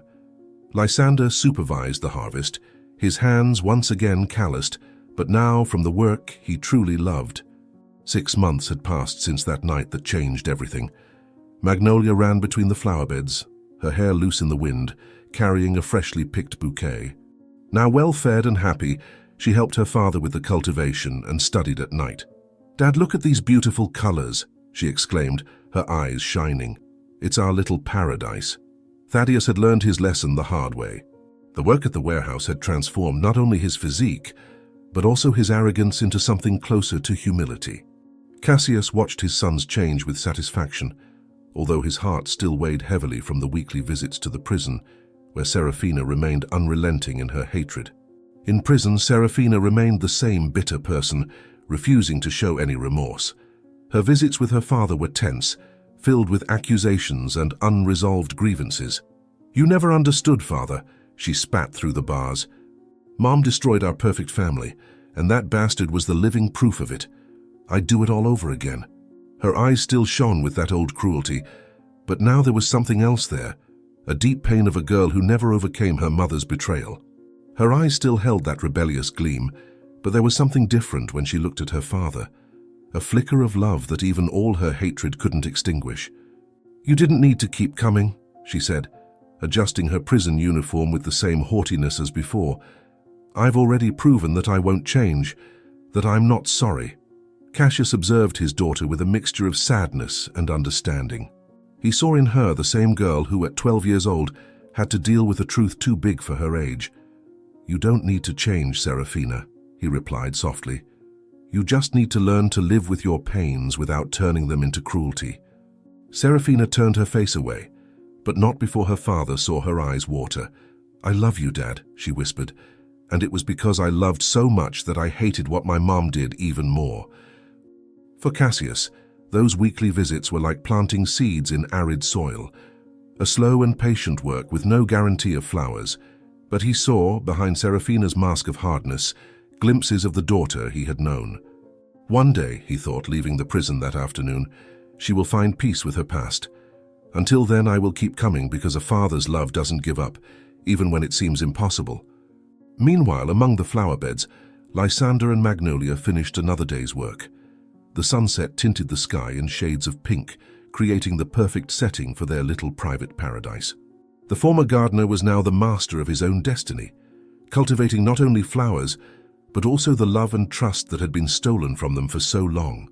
The rosary, which once served as a bridge to their reunion, was now framed on the wall of their simple yet cozy home. "You know, Dad," said Magnolia as she arranged the last bouquets of the day, "sometimes I think about how such a small thing as this rosary kept our story for so long.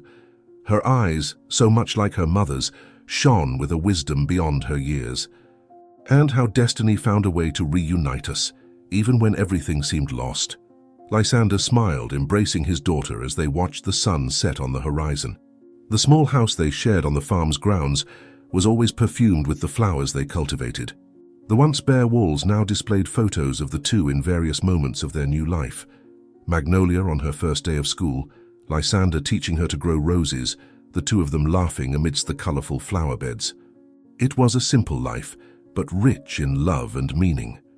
"I finally understood," thought Lysander, watching his daughter arrange the last vases, "that sometimes we need to lose everything to find what really matters." The scent of flowers mingled with the gentle evening breeze as father and daughter walked back home. The past, with all its pains and secrets, had been left behind as a lesson learned. There, among the multicolored flower beds and reconstituted love, they had found not only each other, but also their true essence. "Come, Dad," Magnolia called, pulling Lysander by the hand. "Let's make that orange cake I learned." And so, under the starry sky that was beginning to form, they continued building day by day the life they had always dreamed of having. And so, amidst flowers and fresh starts, life followed its natural course. Lysander and Magnolia built their happiness day by day in the flowery fields, while in the city, Thaddeus learned the value of honest work under his father's watchful eye. Cassius continued his weekly visits to the prison, carrying the hope that one day Seraphina's hardened heart would find peace with her past. The mansion, once the stage of so much suffering, now held only the memories of a story that proved that true love, even facing the cruelest adversities, always finds its way back home.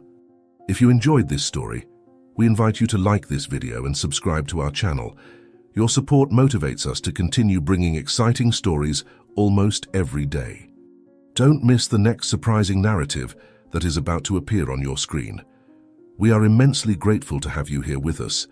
Now you can click on the links that are appearing on the screen right now.